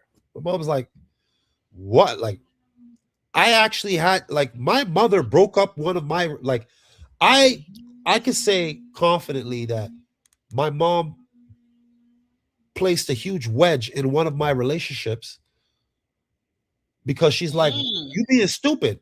You should just marry this woman." And I was like, "I don't know about right now." Like, and I was talking to somebody, and she's like, "Look, man," she's like, "I can't accept this woman that you're bringing to me because I don't understand why you're entertaining this woman when you have her, when she's interested. Like, right. like, Okay. what are you doing?" She's like, "I don't even want her. I don't even want her in the house anymore. I'm tired of this." Like, So yeah, me and my mom went at it a bit. Well, Um, why did you and the young lady break up in the first place then if everything was so aligned so well? Like why did you and your now wife, why did you guys break up back then? I was in a relationship when I was introduced to her. Wait a minute. So you were in a relationship when you met your but I thought you said you guys ended up dating for 2 years. I'm lost. So what I'm saying is, Hmm. I was in a relationship when I met her. When I met her, I was in a relationship, and Okay. and my mom met her. The imam met her, and they were pressuring me to break up with who I was with to to pursue that Ah, relationship. You got it? oh, okay. Got it That's now. how I Okay. met. So I was in something. Like when I first met her, Okay. I was in something. Okay. Yeah. Okay, so then however it was, you got out of that something that you were in, and then you became in a relationship with the young lady who's now your wife, correct? No, You no, never had a relationship with no, her? no, no, no, no. I ended up dating someone else. Mhm. And then we ended up talking, and then we parted ways. And she went back to London for a bit. We parted ways. She went back to London, and she came back. So Ah. yeah, and keep in mind, there's a significant distance between Niagara Falls and Windsor. It's 5 hours. Oh, yeah, yeah, yeah. That So I part. was living Okay. in Windsor Oh, oh, so doing, she was living at that point. She was living in Niagara Falls, this young lady? yeah. Ah, gotcha, gotcha. Okay, So now I it's get like, hey, let's go for coffee. it. I'm like, Mhm. I'm gonna drive 5 hours to go for coffee with you, talk to you for a little bit, and then I'm gonna drive back home. Like, it wasn't a Mm, convenient dating situation at all. I see. I see. Get it? Yeah. I got it now. Got it. Okay. Yeah. And But one other ultimately, thing. Oh, Yeah. well, and hold on, go JR. go ahead. And one last thing. So that being said, so now we fast forward to the part with you and Dominique are getting to know each other and are talking, right? Yeah. Yeah. Do you introduce Dominique to your mom and your dad Nah, that never or the happened. Amon? That never happened. And why do you think that is? Um, I'm a slow burn. I'm a slow burn. I like I need to be fortified in my relationship before I bring that person to my family. I'm not gonna meet you in 2 weeks and be like, hey, here's my mom. Like, no, like, because you gotta think about contextually when in Islam, when you bring somebody to your parents, Hmm. that's intending to engage the person or marry them. Okay, Do you know what I'm saying? I get it. I get it. Yeah. So it's like, and it's different. Like, respectfully, if I'm dating a Christian person and I introduce it to my mom doesn't look at it like, oh, this is a ceremonial nikah, y'all are getting married. No, because there's an understanding that the cultures are different and it's not like that. But if I knowingly am dating somebody of the same faith and I bring them to my mother and our families meet, that's Ah, we're intending to have to engage and marry. Do you know what I'm saying? So it's like I don't know how else to explain it than yes, that. So, that's the culture that you're. yeah. So you get a No, like no, I get it. in I get Patois, you get a bly if you're in a different if you're in a different religion and you introduce them to your parents, right? You catch up, you get a bly. But if you're in the same religion, there's an expectation, right? Okay. Yeah. Ah, okay. So, what was the total dating time between you and Dominique then? How long did you date from start to finish? It was like less than 2 months, like maybe 2, 3 months altogether. Okay. Mm. And Like I met her. Okay, so just to give you context, I think the show started in October, end of September. I think the first show was like the 23rd of September, the first meet, and we completely like severed ties, like no communication, like done. Uh, just before Christmas, 2024. So if you do the math, like end of September to end of Christmas, it's like 3, 4 months. mm, September, October, November, December. Yeah, 4 months. okay. And at what point did your wife come back on the scene? Like And while you were dating Dom? keep in mind also when I was saying 2, 3 months, the first September to October, we weren't like we're dating in the show. We weren't like exclusive. Obviously, I'm dating other people in the show, right? So when Yeah. we actually started dating, we only actually started dating for like 2 months, 3 months. But the Okay. entire process was 4 months. Yeah. All right. And so yeah. So when did your now wife come back on the scene? Was it while you were still with Dom? Yes, while I was still with Dom, not while we were on the show.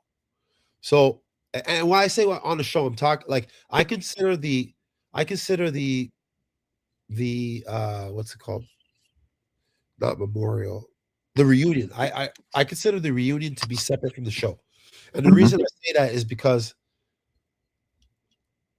we finished the show, like let's say the first week of November, and we didn't know anything.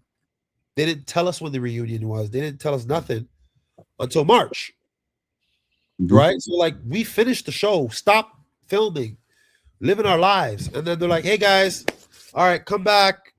We're doing the reunion next week." Right? And we're like, "Okay."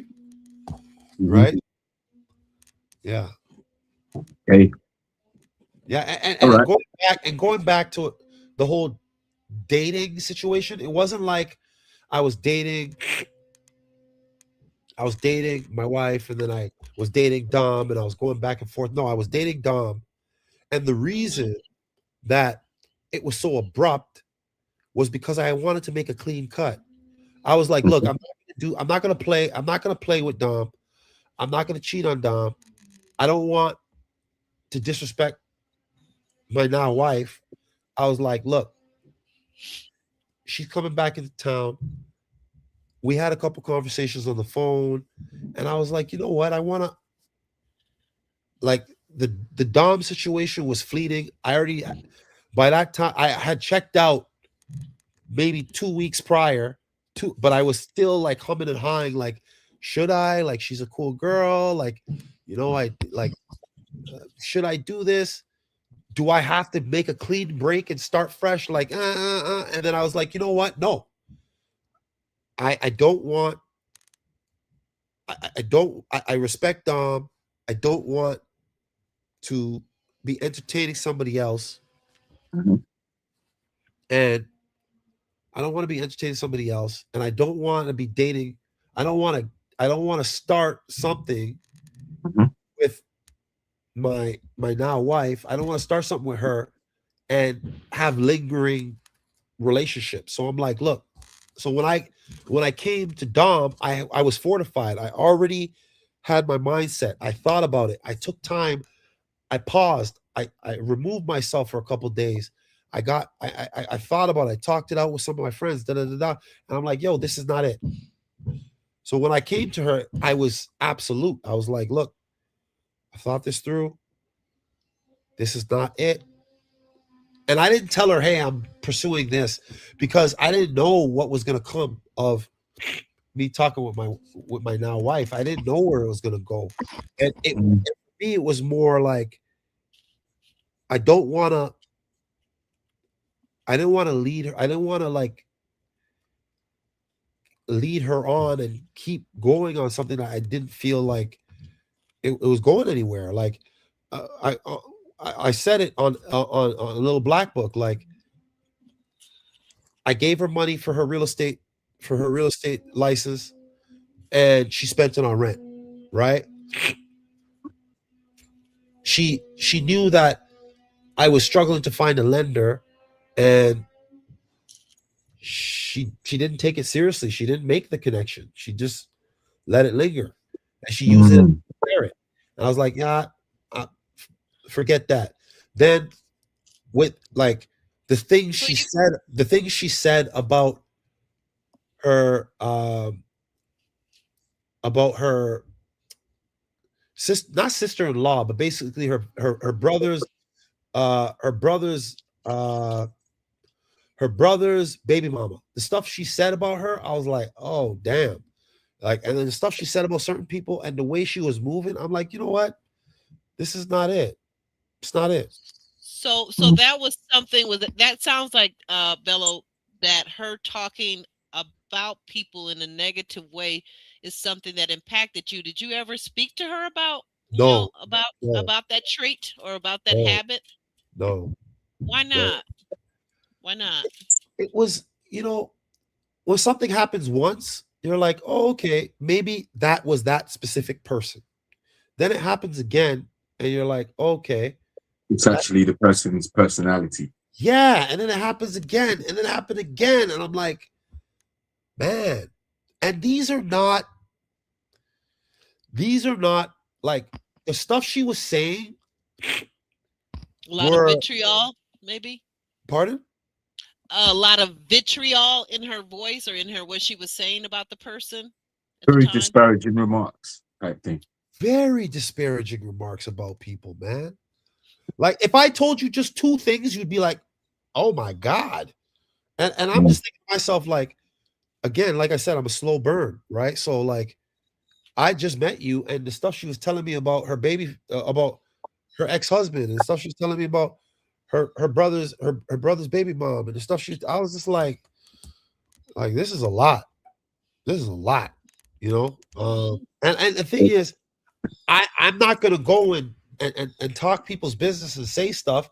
No, Everything no, she said no. to me, I kept in confidence. But Right. yeah, So you must have known after seeing those incidents, you must have known that when you break up with her, it's going to be you that's in the firing line for that Yeah, type of treatment as well.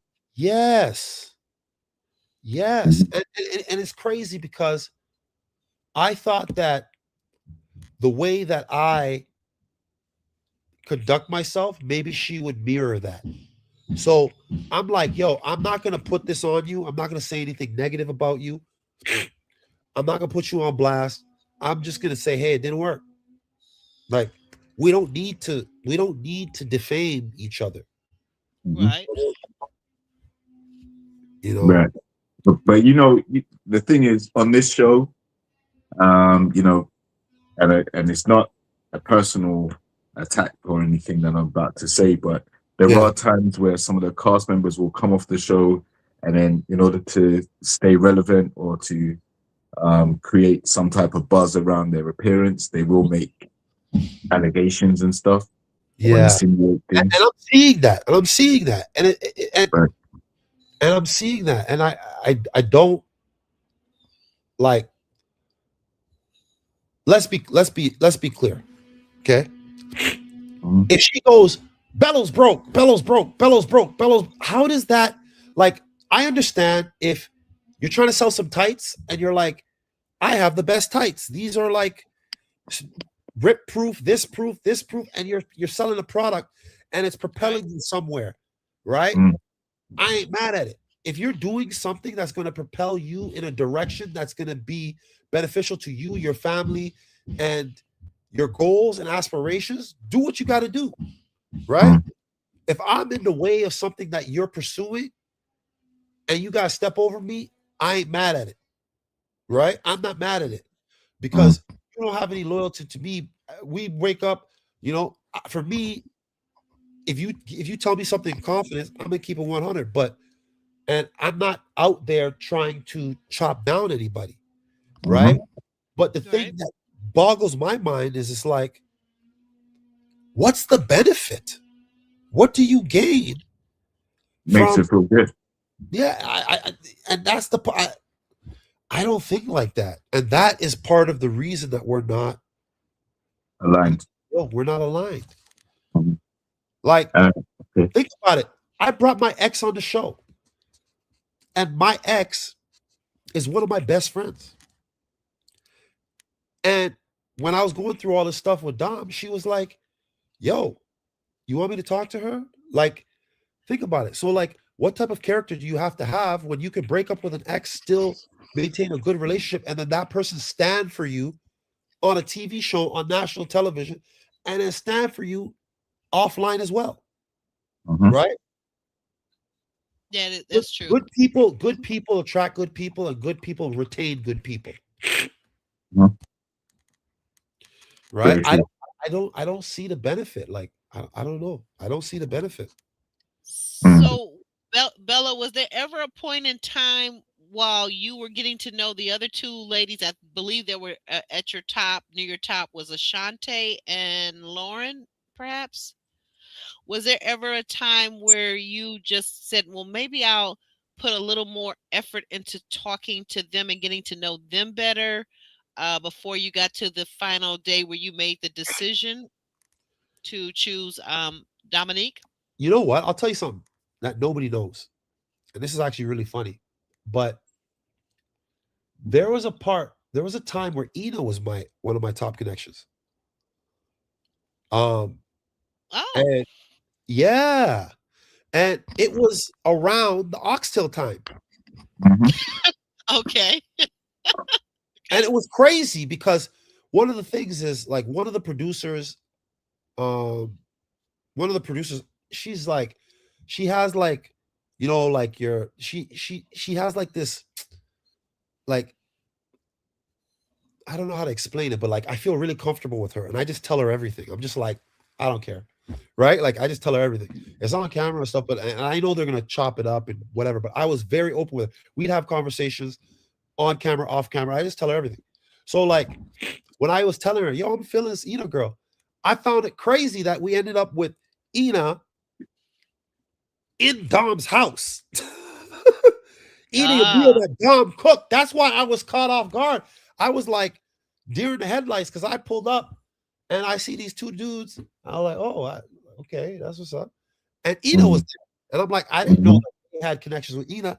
And then Ina's at Dom's house, like, where do we stand? And I was like, you know, we're at Dom's house, right? Like, this is like, it was interesting. So, anyways, there was a part of time like I did have long conversations with Ina, and Ina's very family oriented, and she's a solid person. Like even to this day, we still like. I'm not saying we're not dating or talking romantically or anything, but like when she was doing her recaps, I'm like, yo, I'm stand for you. I'm gonna pull up to your recaps. I'm gonna support, right? Right. I Because noticed that. I noticed a lot of those yeah, that you were in a lot of them. Yeah. and then when people were talking about the whole massage thing, I had to set the record straight. I'm like, look, I did pay for the massage, and there's nothing wrong with a woman asking for something that she wants, right? Because um, that's her love language. That's her love language. That's what I felt was weird was just the fact that she asked me and she put me in competition with other men. If she just said, "Hey, I want this from you," and left it at that, if she talked to other men and she did it, and it was like on the low, hey, get it right. But telling me, "Hey, I talked to this gentleman and that gentleman," that was the part that kind of Yeah. a little different. Real, And you know what? And there's nothing wrong with it because in this process, we're encouraged to pursue more than one partner. You can't make it to the end of Ready to Love with one connection. right. That is so true. So you caught on to that right away. Speaking of which, how much of Ready to Love before you actually started filming? Had you watched any of the episodes? Were you aware of what kind of show it was besides a Zero. dating show? Zero. I didn't even know about the show.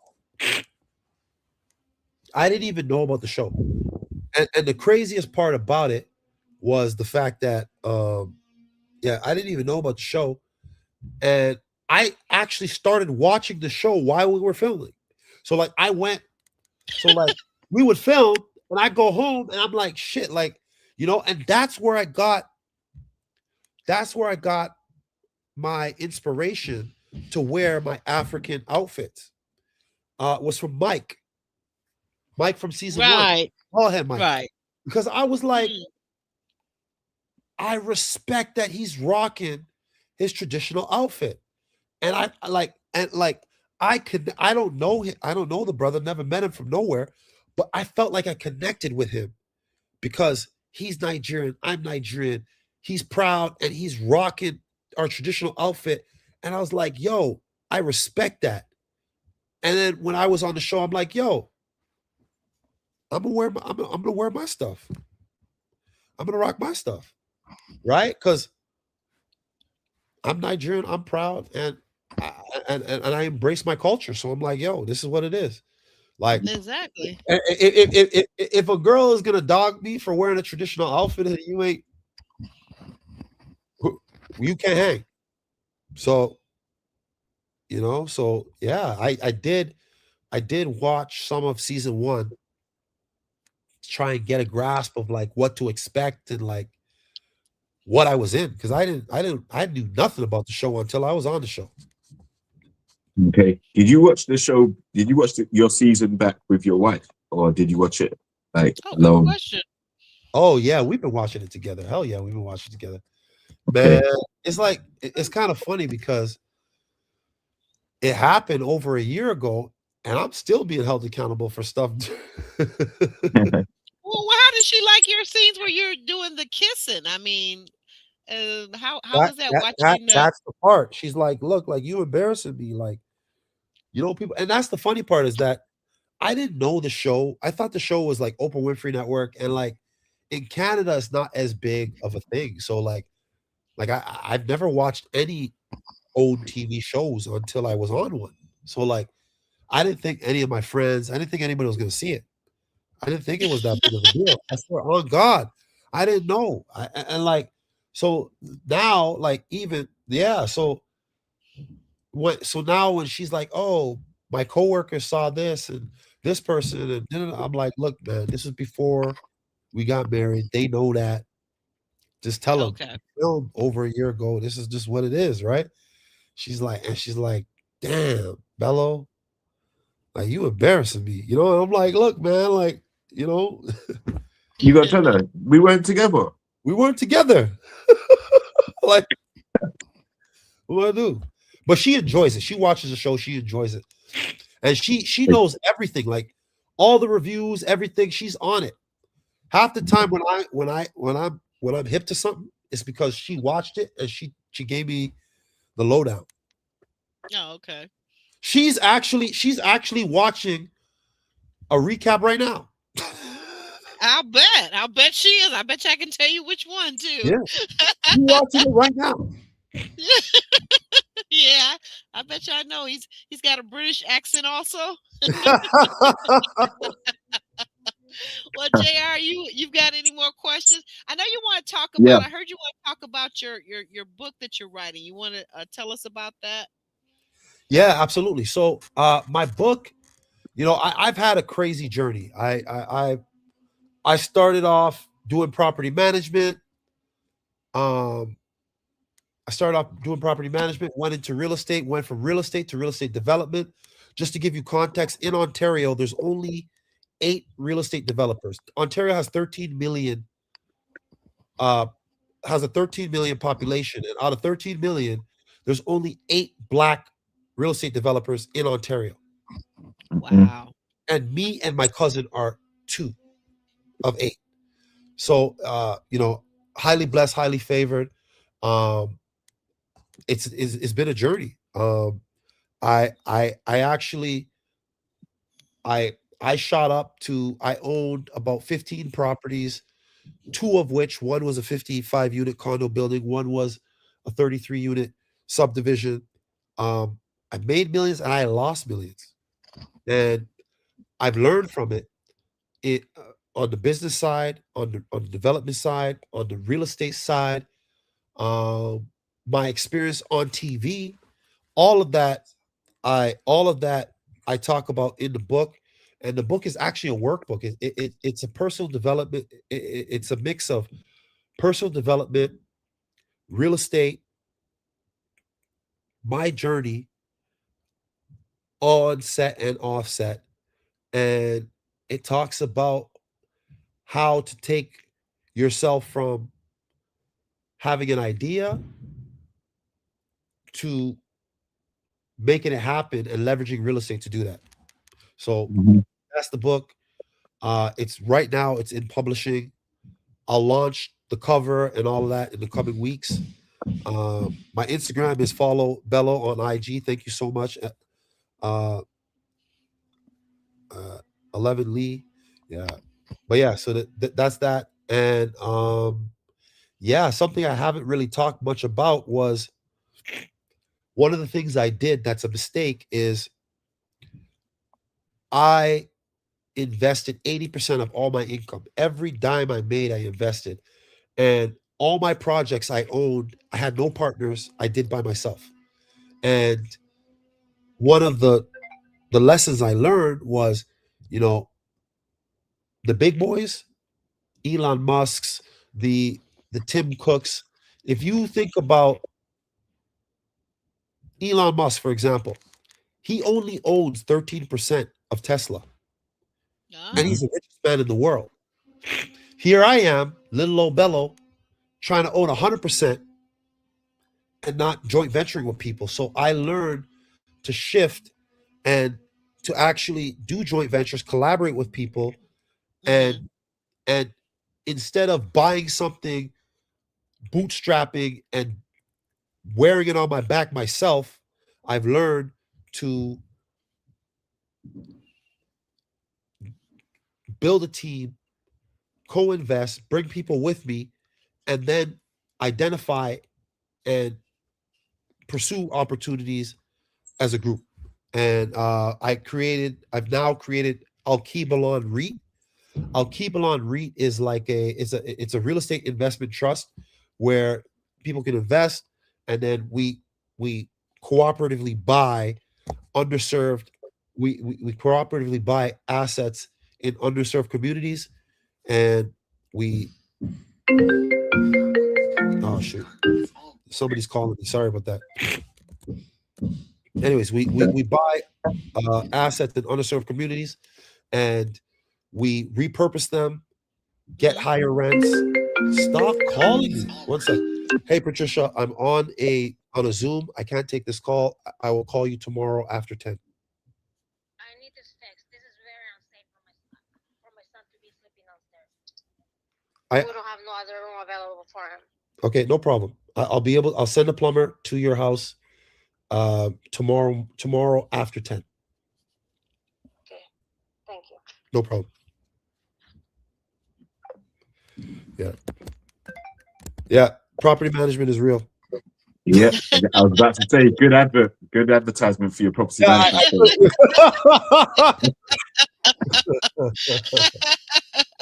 We get it. We get I it. can't make it up. I can't make it up, right? Like, This is real life. This is real life. Hey, no what time problem. is it right now? 10 o'clock, you know? Mhm. Yeah. Like, I need it now. But it's about 3 o'clock for you, right, Jr.?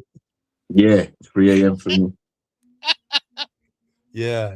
So basically, the book talks about my journey on and offset, how to invest in real estate. It's a workbook to teach people how to leverage real estate for um, for generational wealth and for toward your passion. Because at the end of the day, I learned from the people around me. I learned from my mother. I learned from my cousin. My mom was able to put my sister through Harvard education. My sister went to Harvard for public health administration. My mom paid for that cash because she was able to refinance her home and do that. And my mom is also an investor, and she owns roughly like 6 properties. And she did that on one income, and she did it strategically, right? She's a chartered accountant. I grew up doing literally data entry when I was like 7. Uh, I, I, I've been exposed to numbers at a very early age. So, anyways, my book is about the journey, opportunities, leveraging real estate to be able to pay for your passions and to set up generational wealth for your families. The book also talks about how I developed Alkebalon REIT, and it talks about how to get involved.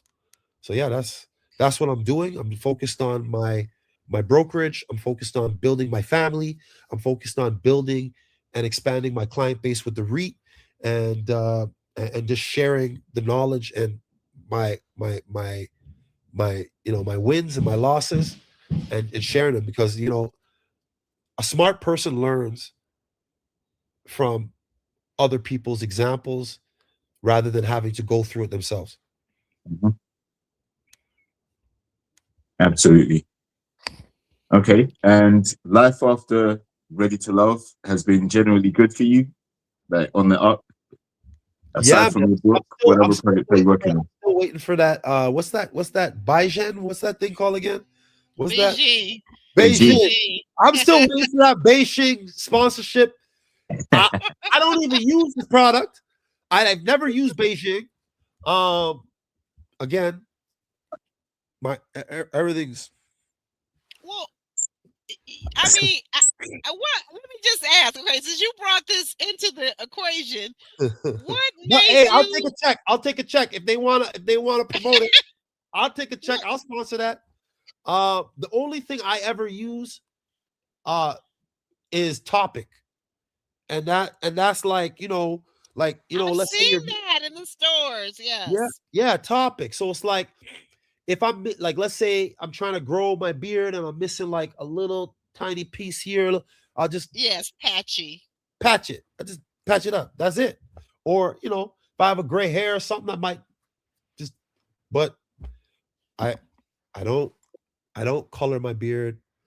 The hair on my head is the hair on my head. I grow it. I can shave it. But hey, I'm will I'm open to the sponsorship. Okay, you start dying it when they start paying you money. Yep, 100%, hundred Well, now percent. we've seen our Ready to Love castmates become stars, because what was it, JR, last season? Who was that? Cisco. Was it Cisco? Yeah, that ended up doing the Rise Coffee, and he's Yeah. all over Instagram with the Rise Coffee. He's like a spokesperson for them now. And And apparently, Darius is doing Tubi movies as well or something. oh, Is that Darius is doing Tubi movies Yeah, before I the was gonna show. say. Actually, that's how okay? Mhm. Dominique and Darius know each other because of Tubi Okay, movies. was she on there as well? Yeah, Dominique's been in some Tubi movies herself. I think she's been in like two. Okay. Oh, Yeah, okay. yeah. Well, you heard it here, folks. JR, you got anything else for our guests? Um, I Mhm. just had a quick question about your brother's advice on when you introduced the ladies to your brother. Yeah. Um, like so he gave you the advice that he didn't think Dominique was a good fit, and you seemed surprised by that. Subsequent conversations after the show ended, does he still rib you about him being right? And He's like, I told you. I told you. I told you. You know what I it is? knew. You know what? You know what it is? I saw leaks. I saw character leaks here and there, and that's what was off-putting at the end. But Right. um one of the things about Dom that like she with me was submissive. She was very like, yo, whatever my man, whatever trajectory my man's going in, I'm going in that direction. You know, that's how she was with religion. That's how she was with she's like, yo, you doing real estate? I got you. Let's do real estate together. And then that Mhm. again, that wasn't trying to think of the word, but that wasn't legitimate. Um, Mhm. she said it because it sounded good, but she didn't have any intention of actually doing that. Right. Um, so yeah, my brother, he was right. Like, um, she is aggressive. You could see it in a lot of our interactions on some of the other recaps.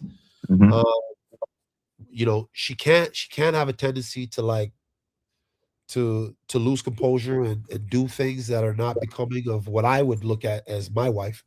And Mhm. um and yeah, so my brother was on point. I didn't see it because I was infatuated, right? I was like, yo, Mhm. like, you know, she's beautiful. She's beautiful. She's lived a life. Um she's support I thought she was supportive. I thought she was respectful. I thought there were so many things that I I feel like I was there was things that I wanted to believe about her, and I wanted to see that, you know, Mhm. The they weren't there. best. They weren't there. I was projecting. Mhm. You were optimistic. You were hoping. Yeah, man. I was hoping that yeah, I was hoping that the things that I saw in her and I expected of her and I expected of myself, she would emulate and those Right. things. And you know what? Honestly, one thing is so crazy, and this is not a jab. This is not me being negative, but when I go through turbulence with Dominique in the recaps and the cattiness and the attacks on my brand, my character, my finances, all of that. When all that happens, it makes me so appreciative of my wife. It Mhm. makes me so appreciative of my wife because think about it, like of anybody, she has to watch a show of me kissing this girl, going on a date with this girl, like the questions of the timeline, the people posting our wedding pictures before we post them Mhm. because we're contractually obligated not to show our relationship status while the show was airing. Mhm. Right, right. So I Okay. never posted any pictures of my wife because I signed a contract saying I wouldn't. I told my wife not to. So imagine like she's watching people post our wedding pictures and she hasn't even posted on her IG. I haven't, Right. like how painful that is. So when this is happening, she got my back. She's watching. Open up Pandora's box. Bello, Yeah, yeah, can you hear me? yeah. Can you hear me? I'm sorry to interrupt you, but you just opened Pandora's box with that one. Like, so, is it true? You know the question I'm getting ready to ask you now. Is it true that you literally took uh Dominique's phone and you actually blocked your who became your wife. You blocked her from seeing Dominique's page. Is that something that happened, and why did that happen? If so, Okay. So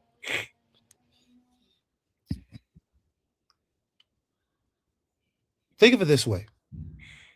hmm Have you, if you watch any of the interviews, if you watch any of the exchanges where she's explaining the situation, how can I take your phone when I don't have your password? I don't have your Instagram password. I don't have your phone password. We didn't share passwords. How did I take your phone from your person in this day and age, 2026, when everybody has their phone attached to them? My phone is right here, right? Like everybody's phone is attached to them by the hip. I took her phone without her knowing. I broke into her password, went into her Instagram, blocked my now wife. She didn't know nothing about it. And yet she knows that I dated her 5 years prior. She knows that my mother loves her. She knows she was accepted in my family. How does she know all of this information, right? hmm But I never told her. How can I do something deceptive? How can I do something deceptive and and and, and she just downloaded all of this information from where? Like, if you think critically, when people think critically, you have to understand that when a liar is lying, not the the liar. truth leaks. The truth leaks. I told Dominique, I told Dominique, look, man, right now, I told Dominique that look, I had dated, I had dated Amina years prior. It didn't work out. My family loves her. We've had our differences, and she um I told her all of this. I told her that we parted ways. I told her the genesis of the entire relationship. I never stole her phone and did anything deceptive. I did it I told her, look, man, she knows that I'm doing this show. And she's told my she's and the problem is that Dominique was posting pictures from the show. She was following Dominique. Now, my mom, even though we weren't together, my mom is still an advocate for Amina. She's still an advocate for her. So my mom is like, why are you doing this? Why are you on this show? Now I'm fighting my mom because of what was happening on the show that wasn't even aired yet. But Amina she was taking screenshots of Dominique's page because she knew what was going on. And we were separated. But so it was I'm not like, I'm real close with my family.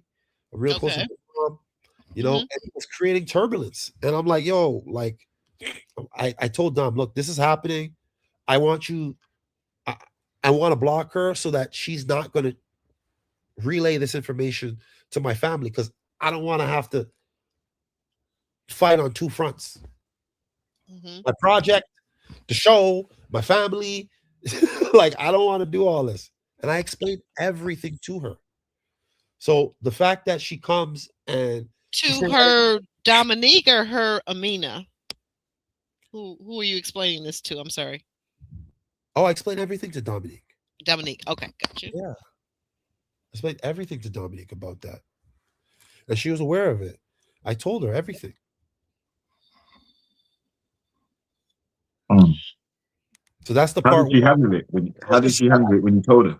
yeah, like just think of it. Just think critically, like, how am I gonna break it, take her phone? If I'm at her house and like, the only place that me and Dominique meet, sorry, I'm stuffy, but the only place we meet is at her house or at a restaurant. Right. If I'm at a restaurant, we're sitting right in front of each other. How am I going to take her phone and do something that she's not aware of? If I'm at her house, Mm. where am I going to take her phone? I don't have her password. How am I doing something without her knowledge? It's like mind-boggling. And then for her to say that, oh, he didn't tell me nothing and he just blocked this woman. And then I know everything about the woman and the mother loves her. It's just like, bro, like get your story straight. It's not making sense. I did something you didn't know about, but yet you're sharing all this information that you know about the person. Like, make it make sense. I don't know. Anyway, Mhm. and How going did back to the show, going back, somebody mentioned something. I'm answering a question that came up. Yeah. Somebody said, "Do you regret dating choosing Dom?" Dom? Yeah. And no, I don't, because to be honest, again, going back to the serial, yeah, the whole perfect. That's the question. Yeah. So no, I don't regret it because it led me to my wife. Mhm. And the the things that Dominic did pushed me in that direction. If I had pursued a Lauren or an Ashanti, maybe Hmm. things would have been different. Mm. You know what I'm saying? I'm Okay. happy where I'm at. I'm happy where I'm at. And I I really value and appreciate the support that she gives me in this process with the show and with what I'm doing. Like, just to give you context, like we bought a house, we got a house, whatever. We bought a house, and this house, I decided that I want to paint the staircase, rip out all the floor, rip out the kitchen, rip out the living room, bust up the master bedroom, and we're living in a construction site. There's somebody downstairs right now We can hear ripping, them. ripping up floors. Right. You know what I'm saying? Ripping up floors. And the house looks like a war zone.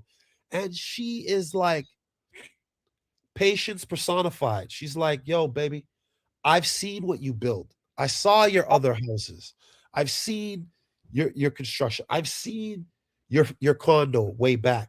I know what you're capable of, and I know that this is gonna be this is gonna be like this is gonna be a great experience. She's like, I'm gonna take the licks. I literally was like, look, let's do this section, and then we'll do this section, we'll do this section. She's like, you got the demolition guys. Let's just take up the whole goddamn from the front foyer to the freaking to the dining room and the great room. Everything ripped out. The kitchen is like in shambles. I took the kitchen from the basement, and again, going back to like leveraging real estate, I turned my garage into a 2-bedroom. Oh wow. I turned my garage into a 2-bedroom, and I turned my pantry into a bathroom. I'm living in a 10-bedroom home, and I'm renting out 5 bedrooms. And my house, I don't have like my house, and this is personal, but my mortgage is like 5 grand. I'm collecting $4,400 in rent, and I have 5 bedrooms to myself. Like literally, my basement has a separate entrance. I got 3 bedrooms in my basement. My tenants go through; they have their own separate entrance. Oh, how is that called house hacking? Yeah, Hello, yeah, house hacking. yep, Okay, yeah, a friend of mine yep. was talking to me about And that then the other day. I turned my garage into a 2 bedroom. Why? Because my garage has like a weird staircase, Hmm. and it's a 2-car garage, but because the way the staircase is, it you can only park one car and like a motorcycle. So I'm like, yo, I'm not gonna have my wife park in the cold, and I don't want to park in the cold. And I'm like, I don't want there to be any animosity. I'm like, fuck it. Let's just turn it into a 2 bedroom. And she was like, what? I'm, I'm like, I'll make it 11-foot ceilings. I'll put a window in the garage door. I'll make the garage door stationary. The pantry's 8 by 13. I'll turn it into a bathroom. We'll make a separate entrance from the other side. We'll never see these people. She's like, what? And I'm like, yep. And like going back to learning from my previous experiences, I had a multi-million-dollar property on the water across the street from where I'm living right now. And I had to sell it because my mortgage doubled. My mortgage was 2.69%. And when all of this crazy interest rates hike, this, that, the property, my mortgage went from 2.6% to almost 7. It was like 6.7 when I was going to refinance early last year. And I was like, this ain't it. My mortgage payment was like it went from $3,600 to freaking $7,800. And the value of the property dropped from 1.8 million. I sold my property at 1.2. I love the house. I was living on the water in the most expensive area in Windsor, East Riverside. And I was like, okay, my house dropped $500,000 in value. My mortgage doubled. This is no longer a business decision. I'm being emotional. My mother, who's an accountant, is like, son, you got to sell it. And I'm like, it's a nice pad, like a beautiful house on the water in East Riverside of Windsor, overseeing St. Clair River. And I was like, you know what? I can't be emotional in my investing. The house, Right. the mortgage doubled, and the house decreased in value. I gotta let it go. So I went from a potential $8,000 a month mortgage on that house to a $5,000 mortgage. And right now, with my 5 tenants, I'm paying $400 a month for my house. Mhm. My garage is bringing me $1,850 a month. Wow. I don't even see the people from the garage because they enter from outside, and the people in my basement, they enter from the basement. And I got 5 bedrooms to myself, just me and my wife. Wow. You know what I'm We saying? had to talk some more offline. This Sorry? is interesting. I said you and I are gonna have to talk some more offline because I want to do what you're doing. You know what I'm saying? So, and that's why I say patience personified. She's so supportive. How many people want to live with tenants? But you got to remember, she's following my lead. Your I've lead, managed yeah. 2,000 tenants. For me to have 5 tenants that are like a stone throw away from me, I can manage it. I can deal with that. It's nothing for me. I've been doing it for 12 years. So, Wow. so when I talk, would Dom live in a 10-bedroom house with 5 people, even though they're separated? I don't know. I don't know. I don't know. All I know is she's saying her mortgage/rent is $4,000 a month. So I She's don't know. lying. She doesn't own nothing. She's renting. She rents, and she works at the mall full time. And her hustle is selling tights. And she's talking about me being broke. I'm like, for fun, I can walk you guys through my house right now. I don't even care. I'll show you the construction. We could go and see what's going on. Let's go. Let's go. Yo, you want to see it? Yeah, let's go. All right, let's do it. Right, JR? JR, Don't bring wake me into up. this. Don't bring me Wake into this, up. baby. I don't see it in your pickles, your chips, your plantains. What is going on with you, JR? Okay, so check this out. See, so like I got receipts for everything I say. I don't just talk. So this is the master bedroom. I decided the ceiling was low, so I raised the roof 1 full foot. So if you can see right here in the back, ceiling. you see the ceiling? This is called a tray ceiling. So this is the master bedroom. Okay. My walk-in closet over here, which again, like I said, under construction. This is a 7 by 12 closet. Right? This is none of my clothes are in here. This is just whatever. But you can see I'm literally standing in my closet. And wow. I'm walking, right? Your this closet is my house. is some people's whole apartment. Right? So that's my closet. So now I'm walking into, and again, if I were a renter, I wouldn't be spending tens of thousands of dollars to renovate my house if I was renting. No, so I'm an owner. Okay. Let her. Okay. So look right here. Hold on. Let me go turn on this light. I know she's gonna get mad at me for doing this, but anyways, this is the bathroom. I done ripped up the bathroom. right?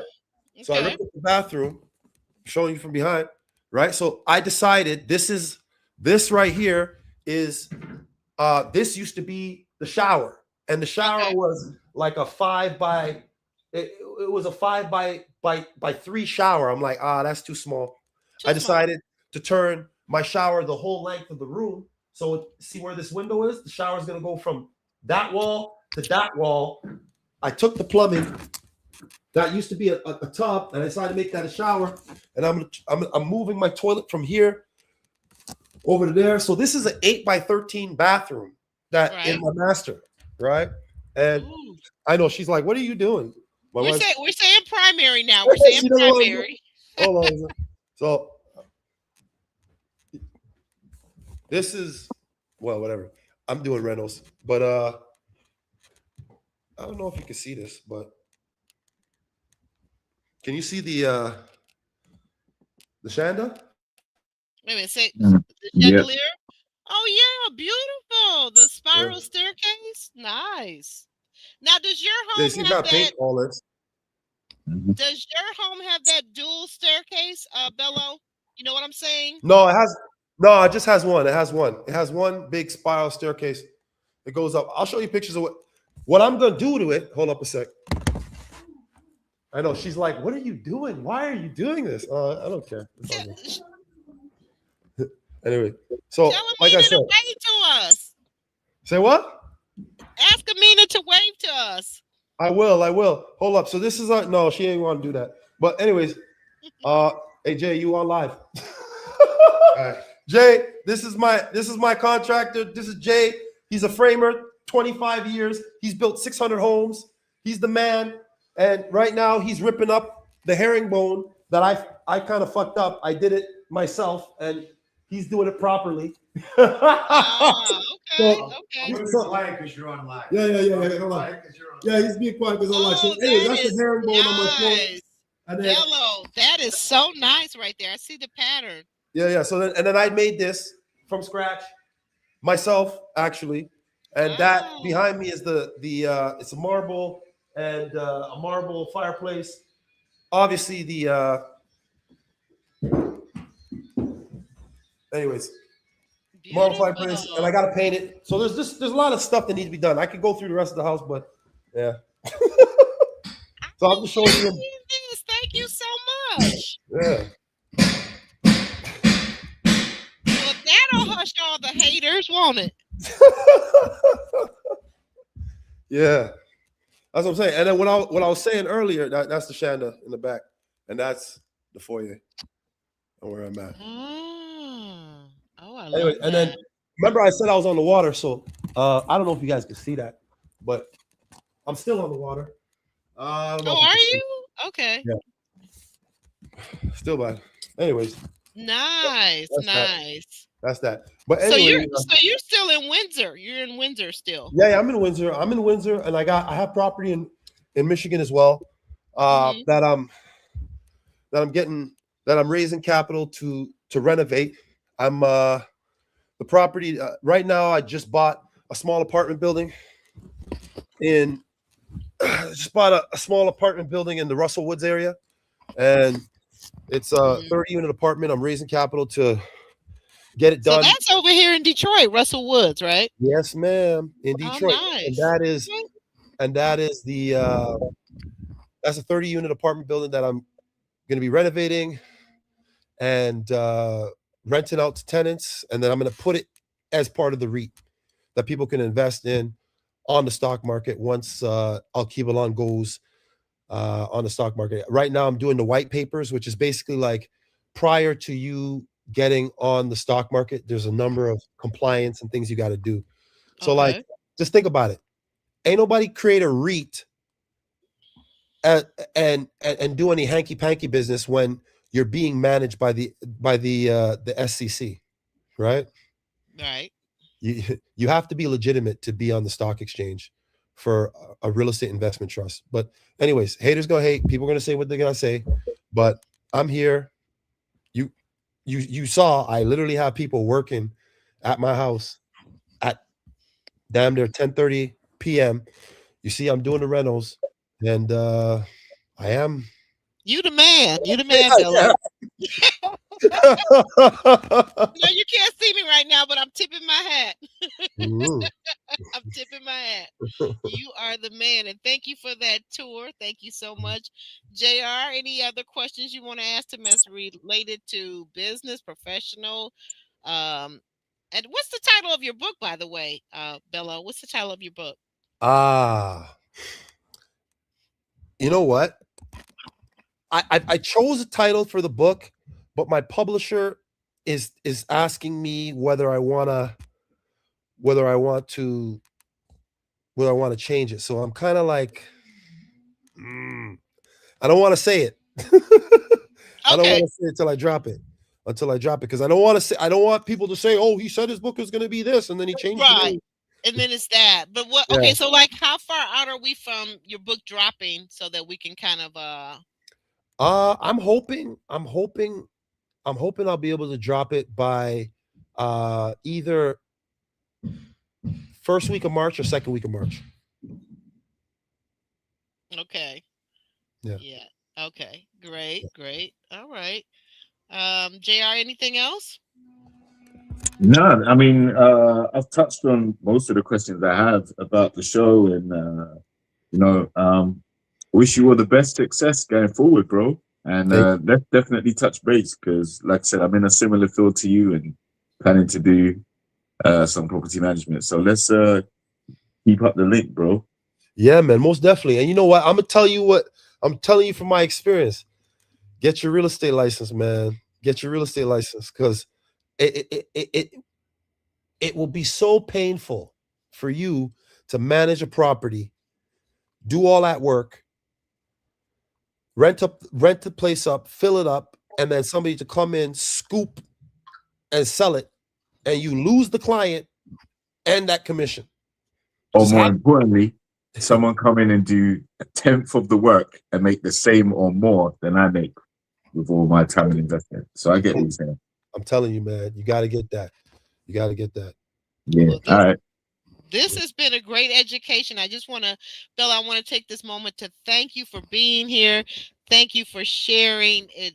You're right. You are a slow burn. I definitely will agree with you on that. By the way, no pun intended. I have enjoyed you. You have refreshed and renewed my mind. I have to think of things differently. I was telling Jr. I don't know, Bello. You know, I was kind of a little bit upset with you doing my girl Dom like what she said you did, but you have given a lot of clarity and context to the situation.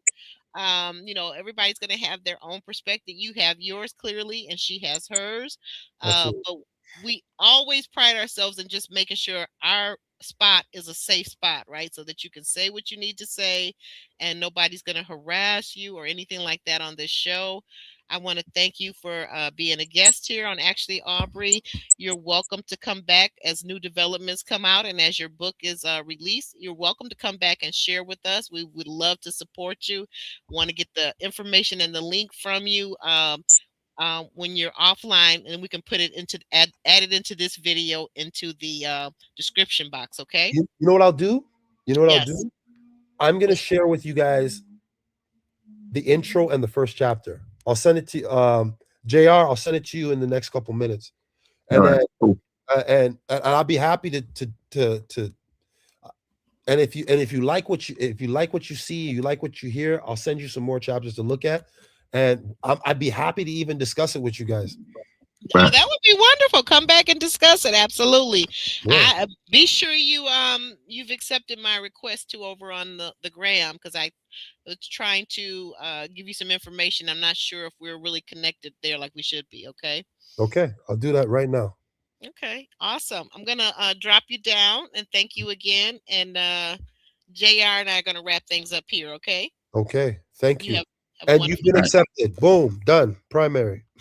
love it. All right. Love it. All right. Take care, bro. Speak to you soon.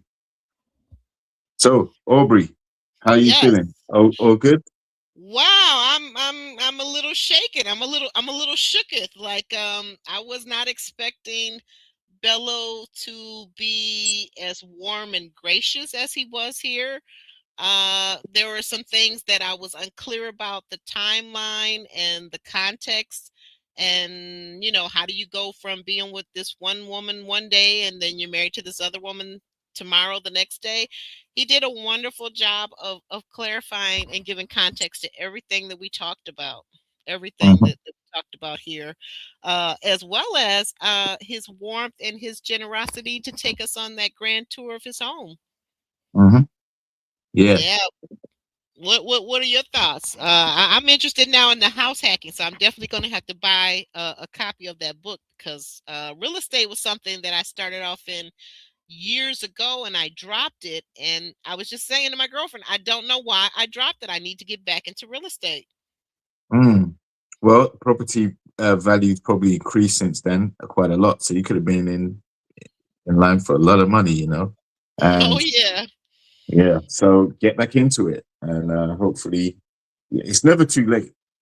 Just getting in at the right time, and this time keeping your assets.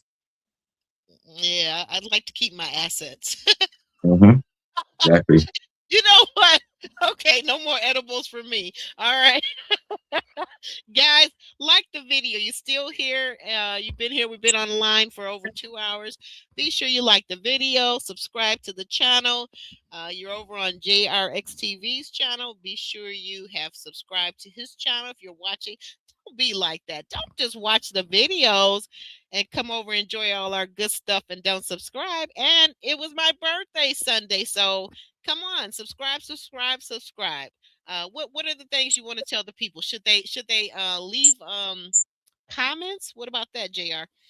Yeah, leave some comments, hype the video, um, and obviously wish Aubrey happy belated birthday if you haven't done so already.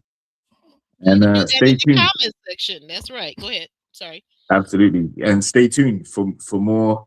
We may have more interviews coming up soon, and obviously we have Ready to Love Chicago coming at some point, I think. So Yes. Chi yeah, town. yeah. So let's see what we have coming up in the future, and stay tuned, subscribed, and get that notification bell clicked so you know when we're going live. Yes, and if nothing else, you need to subscribe right now because it's after almost 4 o'clock there where JR is, and he has got toothpicks in his eyelids keeping them open. So, guys, subscribe and save his eyelids, okay? Save his eyelids, save the eyelids, okay? All right, guys, we're out of here. We loved you, we enjoyed you, and we'll see you back, like he said, soon with the next video. All right, take care. Peace.